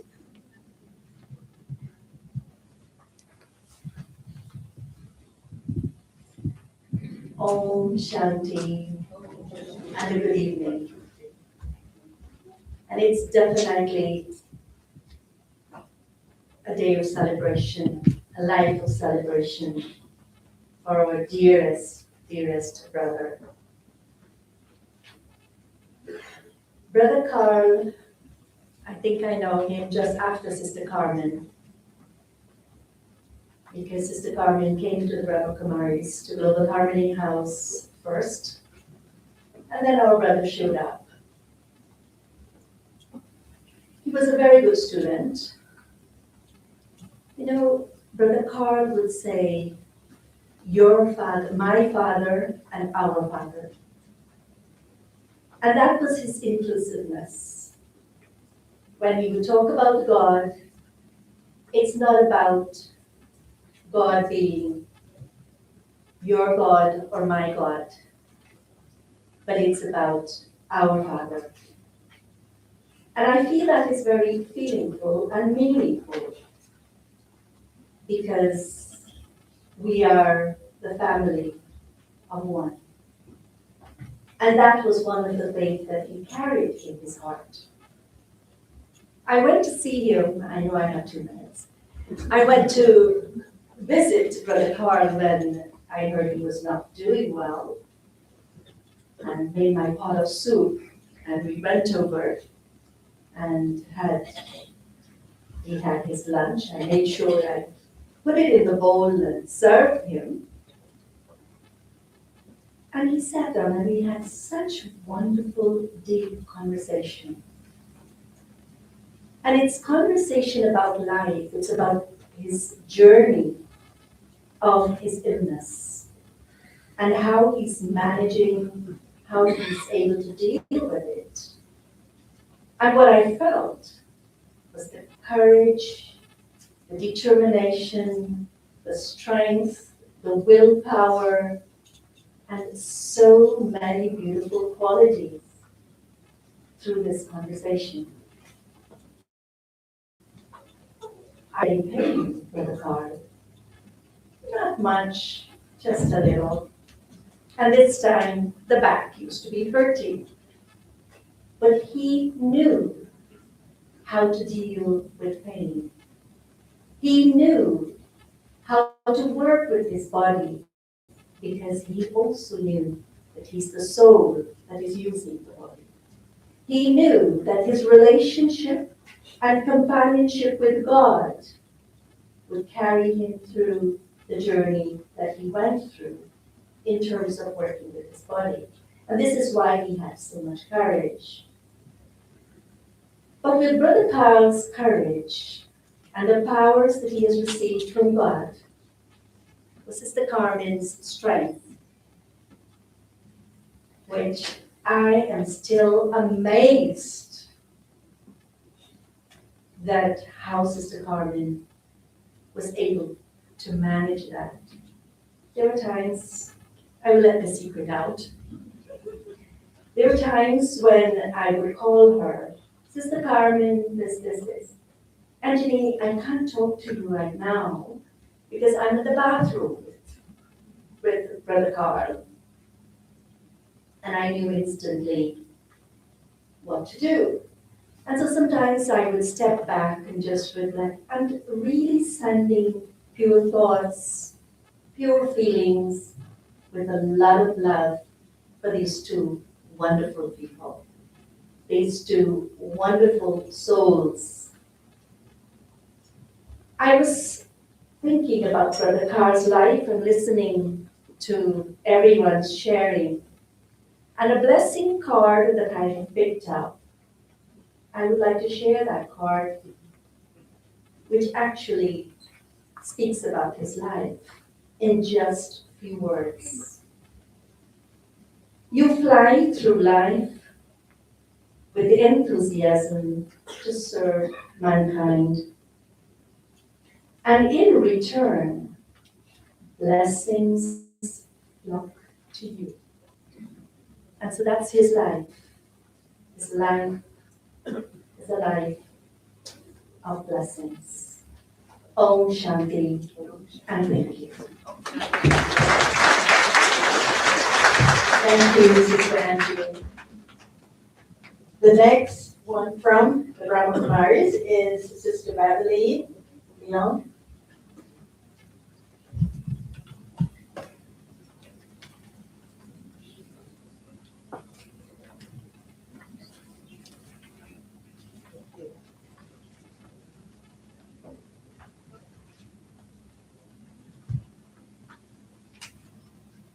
Wow. I'm not very good at speaking to a crowd, but Uncle Carl taught me. So I hope I will do it. Meeting Carl Moxie 18 years ago was the beginning of my spiritual life. Carl was my earthly best friend, my brother, my confidant, and my sounding board. He was always there for me. It all happened when I answered a question on his radio show and won tickets. I went to Carl's home to pick up my winnings. While there, I felt a lightness, a peaceful energy as I stood on his porch. When I shared those feelings with him, he smiled and said, "It may be because my wife does meditation sessions downstairs." He suggested that I check it out. I did. And that for me was the real winning. I am convinced that God used Carl as a light to guide me to him. Carl really, truly cared for others. His kindness and thoughtfulness knew no bounds. He was a contented soul, and that was a gift given to him by God, which is why he left a positive impact on every person he met. As I watched him interact with individuals, I saw the respect he showed no matter what the person's status was.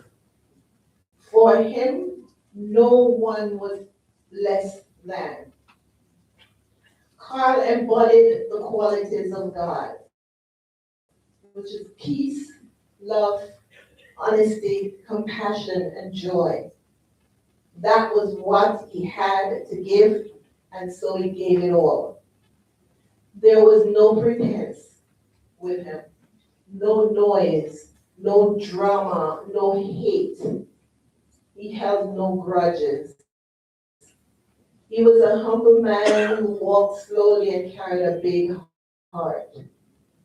Carl knew that the soul in each person was innately good. You could always hear him tell you that you are a special person, and he meant it. I know that almost everyone in this room has experienced that $1 million smile of his that lights up and radiates with warmth. There is Carl. I thank God every day that you walked into my life and brought Sister Carmen with you. You will not be forgotten. A beautiful and happy life awaits you, my brother. I love you. I wish you a joyful landing. Om Shanti.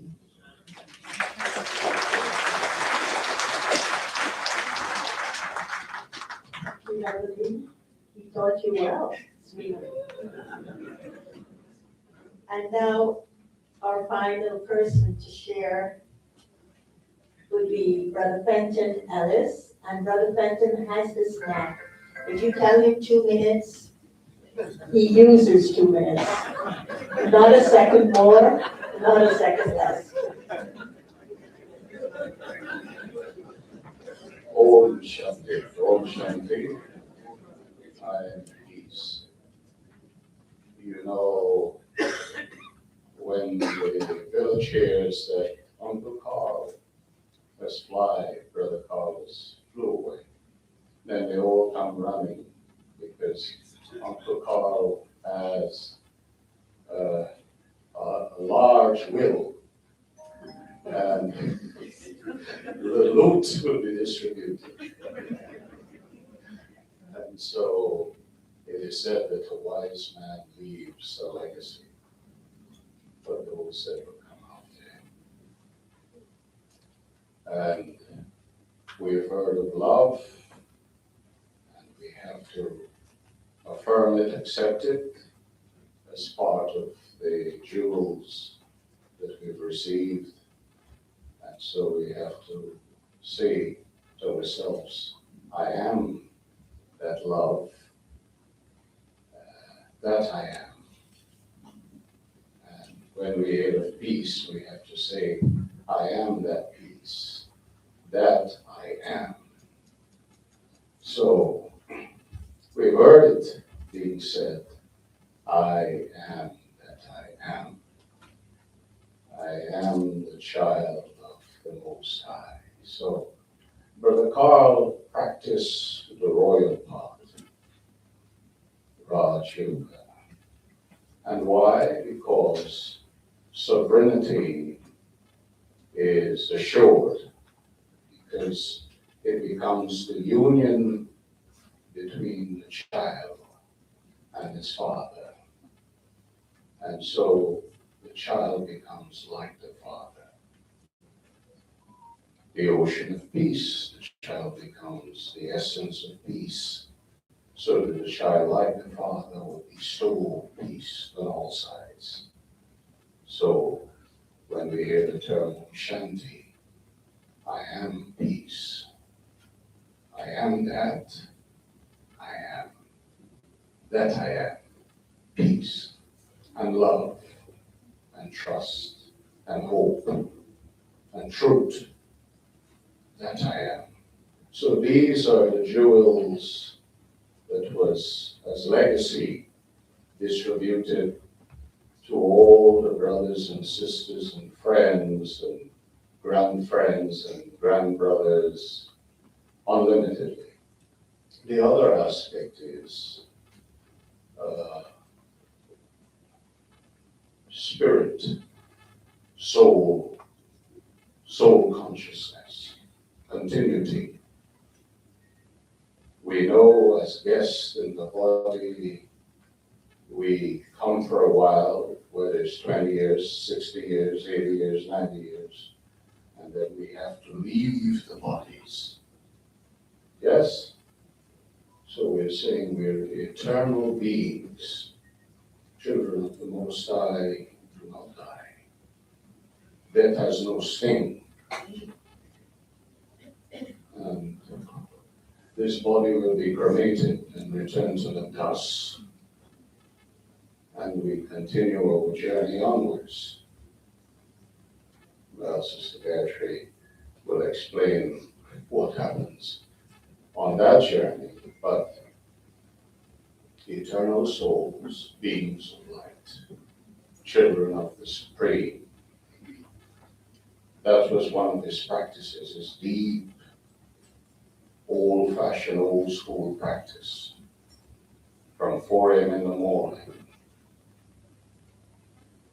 rising, going beyond the awareness of the body, considering the self-soul that I am, and remembering the Father, the Supreme Father, the Supreme Light. And so from that, if you're linked to the source of love and light, and the source is unlimited, infinite, then contentment comes because you can be satisfied with that source. So his legacy, his virtues, his powers, his boons, his principles, we have all gotten sack of it. What did the sister call it? A stash? Dash. Stash. So let's celebrate what we've received and share it with others. Moxie. Thank you.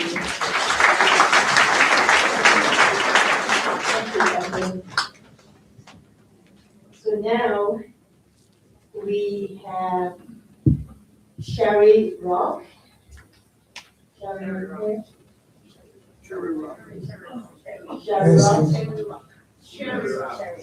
Sherry Rock. And you'll be invoking the presence of Brother Carl with one love. Yeah. Just want to say good evening to all the dignitaries. And some family members who I haven't seen for a long time. And the book said, if it is this life you have hope, you remain most miserable. So we can't be miserable. We want the light that is in us. I sing because I'm happy. I sing because I'm free. 'Cause his eyes is on the sparrow, and I know he watches me. If you know I watch you, stand up and you call me and bless me. Call me to play around here. Thank you. Be gonna worry yourself, you know. Call me. Love you. Where did it go?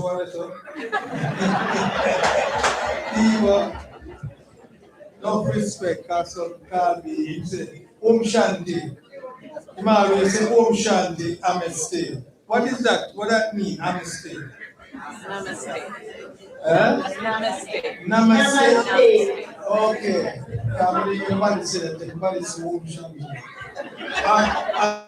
You never leave all that. You never leave all that. You always become that. It's full of drama, you know. The man have some serious skit. Yes, so we always call me Uncle Chatty Mouth to them take him visa airport. And them say come and them all up and them say go around America. Anyhow, run the track. Some of the century.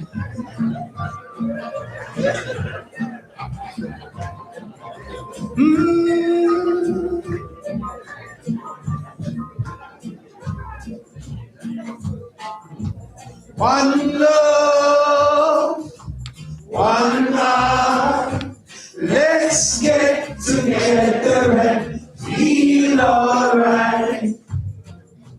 One love, it isn't when crying. Give thanks and praise to the Lord, and I will feel alright. Get together and feel alright. Let them all pass it. Dirty remarks. Just one question I'd really love to ask. Is there a place for a homeless sinner? 'Cause there's no hiding place for the Father of creation. Hear me? One love, one heart. Let's get together and feel alright. One love, hear the children crying. Give Give thanks and praise to the Lord, and I will feel alright. Let's get together and feel alright. Yeah, yeah, yeah, yeah, yeah, yeah. Sound of the century. Yes.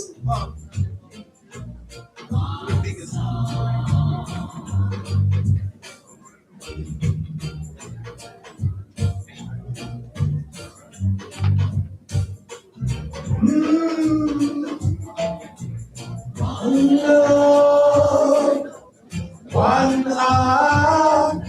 Let's get together and feel alright. In the children crying. Give thanks and praise to the Lord, and I will feel alright. Let's get together and feel alright. Give thanks and praise. Get together and feel alright. Give thanks and praise to the Lord, and I will feel alright. Let's not have each other and we hope to meet again. Yes, stay strong. Blessed man. Thank you so much, dear brother. That was so beautiful. And now, I'd like to invite Sister Carmen. And Sister Carmen wants to share with us our journey together, our referring to Brother Carl and Sister Carmen's journey together. After her sharing, she will lead us into a meditation, and then that meditation will take us into the final rites ceremony. Sister Carmen? Yeah, that's your religious.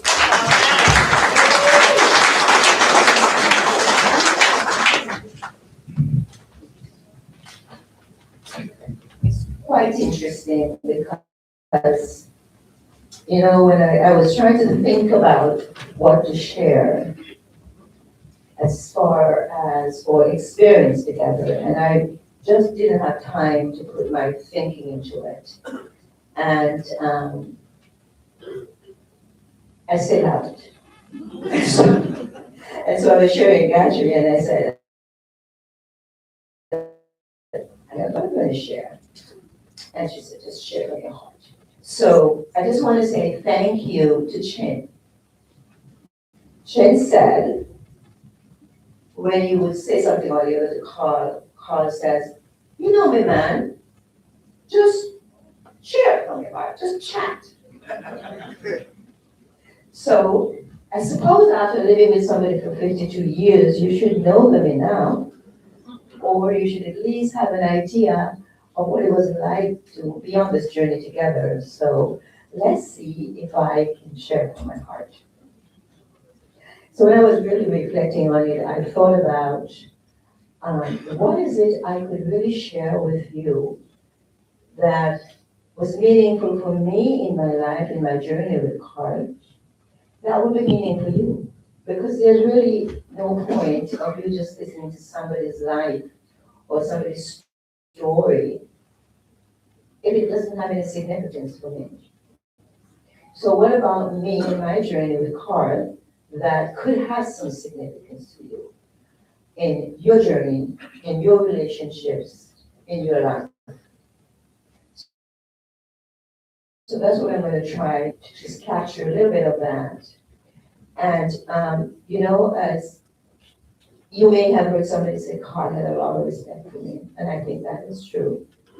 But I really reflect on what it is that made our relationships and our journey together meaningful and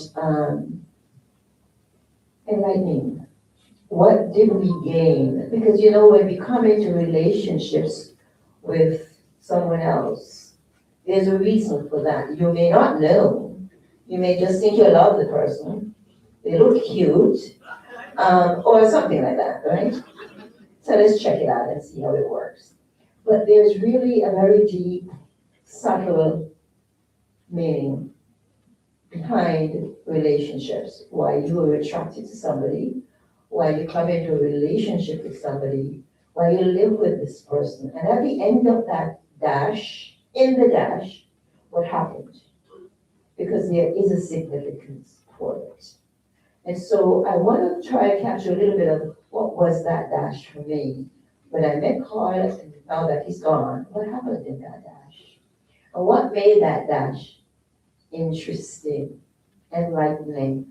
What did I gain? What was gained from that relationship? What happened there?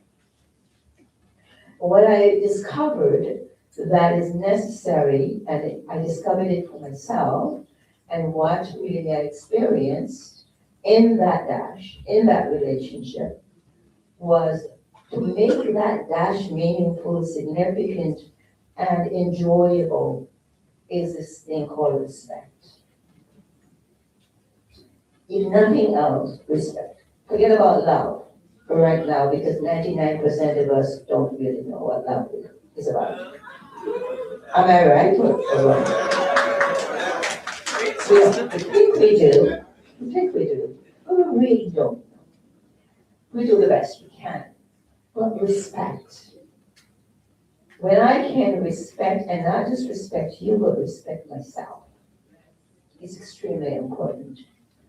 Because if I can't respect myself in a relationship, I am going to expect you to respect me so that I can feel respected.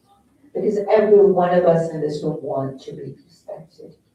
The 99% of the times when there's a conflict in our relationship is because I don't feel respected, right? But we're looking for respect from the other person because I have forgotten how to truly respect me. And in the relationship, one of the things I learned was really how to really respect myself so I don't have a need for Carl or for someone else to respect me, for me to feel respected. That is extremely important.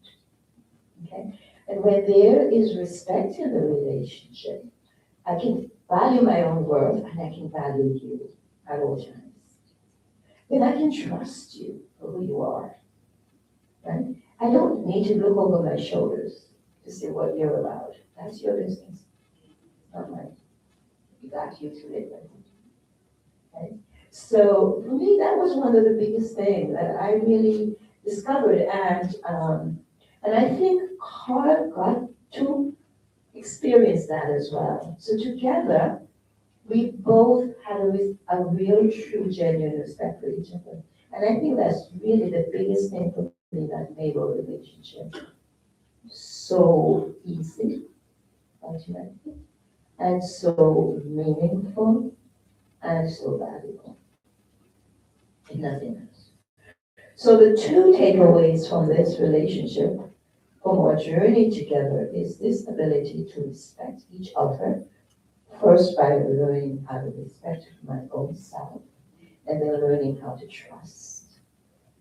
To trust the other, trust myself. I can't trust myself, I can't trust you. Right? So we don't start with learning how to trust people, we start with learning how to trust ourselves. We don't start with learning how to respect others or how to get respect, we start learning how to respect ourselves. And then the respect automatically will come back to you. So those are the two things, I think, for me, that's very, very interesting. And, you know, as I watched Carl in his last days, his last moment, I just felt that he felt most comfortable when I was there, because I think he trusted me. You know, I think that was what happened. And the journey at the end was very easy, very lovely, very beautiful. And sometimes I feel like he didn't even say goodbye. He didn't tell me he was leaving, but I was right there. He was in my hands when he left, and he didn't say goodbye. But he said, I said, he said to me, but you know I was leaving. I didn't need to tell you, right? And I trusted him. And I trusted him. So let's take away that one meaningful nugget from here this evening.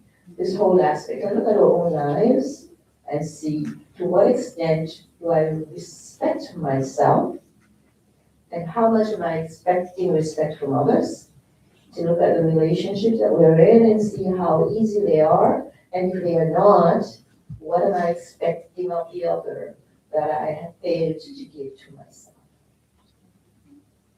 Okay, if nothing else, let's take out one little lesson from here this evening. And so Carl traveled, and he said goodbye, and I said goodbye. And I know he's okay. But I also know he would love for us to know that the traveling, the letting go and moving on is what life is really ultimately all about. The learning how to be able to let go of the things that trap us, the illusions that trap us, and allows us to be free. Because ultimately, if you come into this world, you're going to have to leave it.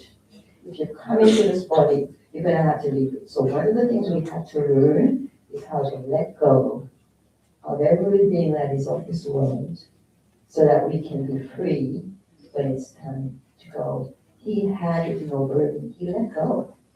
He really just let go, and he was gone. So we can take this away with us this evening. And I'd like to invite you all into an experience. And I want us to kind of recapture the experience that he went through in that last moment of going, of letting go. It was a fascinating thing to watch.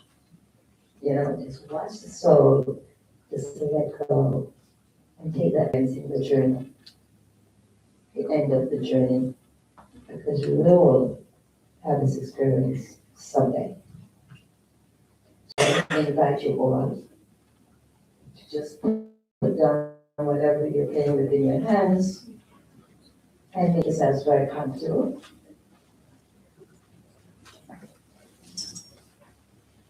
And let's go on this journey with heart. You may close your eyes if you want, but I would suggest you keep them open because it's too comfortable in here. You may fall asleep. I don't want you to do that. Take a deep breath and relax. Bring yourself into the awareness of just being a tiny point of light, peaceful, silent, free from the body, though I am in the body. And see yourself as this tiny being, pure light, still. Attempt to hear the silent voice of God.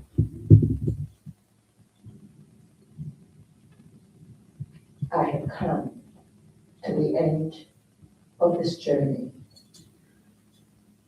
And standing on the edge of the shore, I can clearly see my destination. I focus my thoughts. I look deep into my inner self. I connect with the feeling of my own natural and positive qualities. A warm feeling of calmness and peace emerge from within me and fills my consciousness with feelings of contentment and tranquility.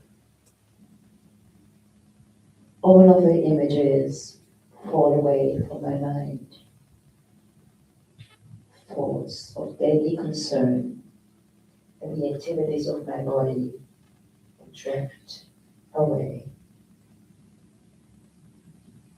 I let them go. I become free. My mind is light, lost in the feeling feeling of my own internal qualities. I am the form of peace, in harmony with myself and in harmony with the rhythm of life.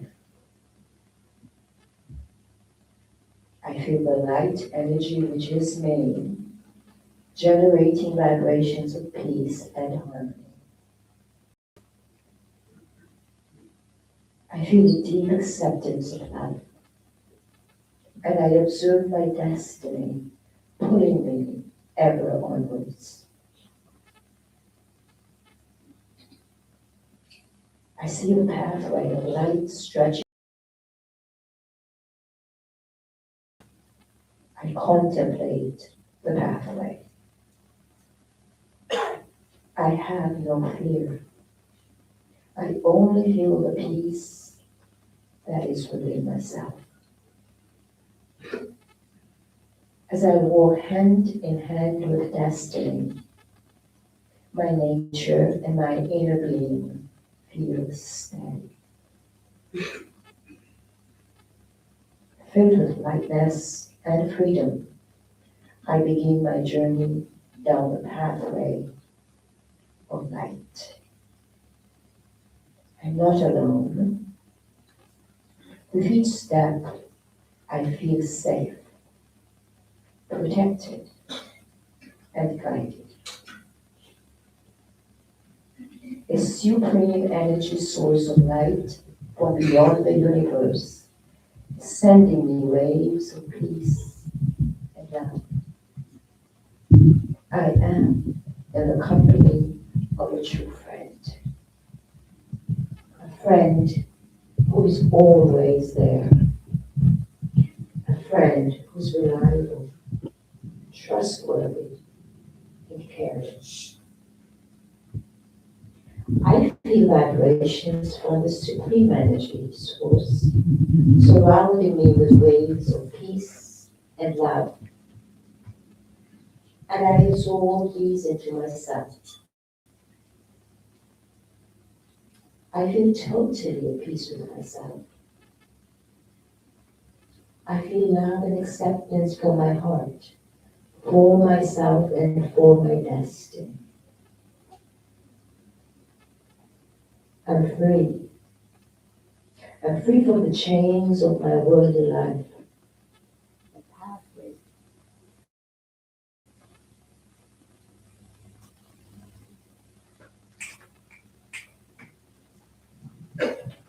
My pathway of light has now taken me far beyond the pull of the world, outward, to merge within the supreme light of silence and peace, and with the divine energy of God, into a union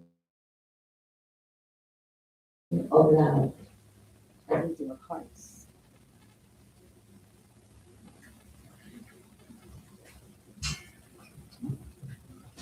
I am loved and accepted by the supreme being of light, the ocean of love. All the old and unnecessary is being washed away. I begin to sparkle and shine like a jewel.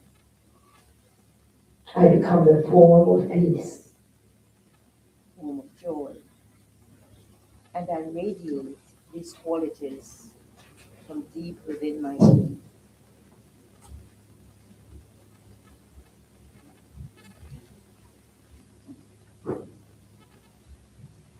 I am peaceful. I am content. I am free.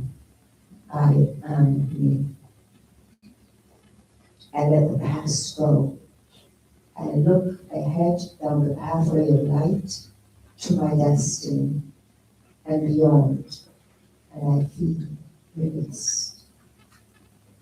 I accept myself and the love of the highest source of divine energy, and light is guiding me with beings of love and protection as I go forward. I have no fear. I accept this light.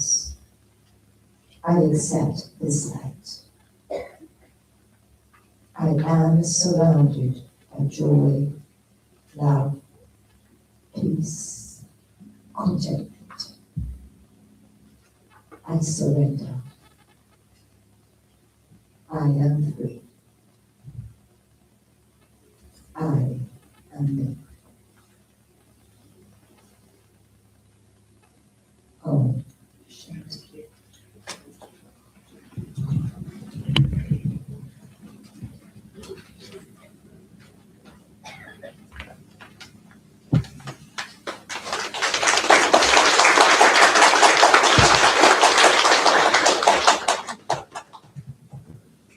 It was very moving comment. It was, you let your life speak.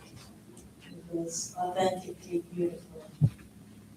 So now we're going to move into the final rites ceremony. And it is a ceremony that is very participatory. So I'll be calling on a few of you to come up to do parts of the ceremony. And it is called the final rites. The significance of this ceremony is to release the soul from any subtle threads of attachments that may still be pulling it back, and from any vibrational influences. It's very ironic, but at the time of death, we find ourselves talking about life. I suppose for the soul, life and death are one and the same. Actually, death is just a pause on the journey of life. The very nature of life invites us into an on pilgrimage. It's a pilgrimage of discovery. We never stop discovering who we are. The pilgrimage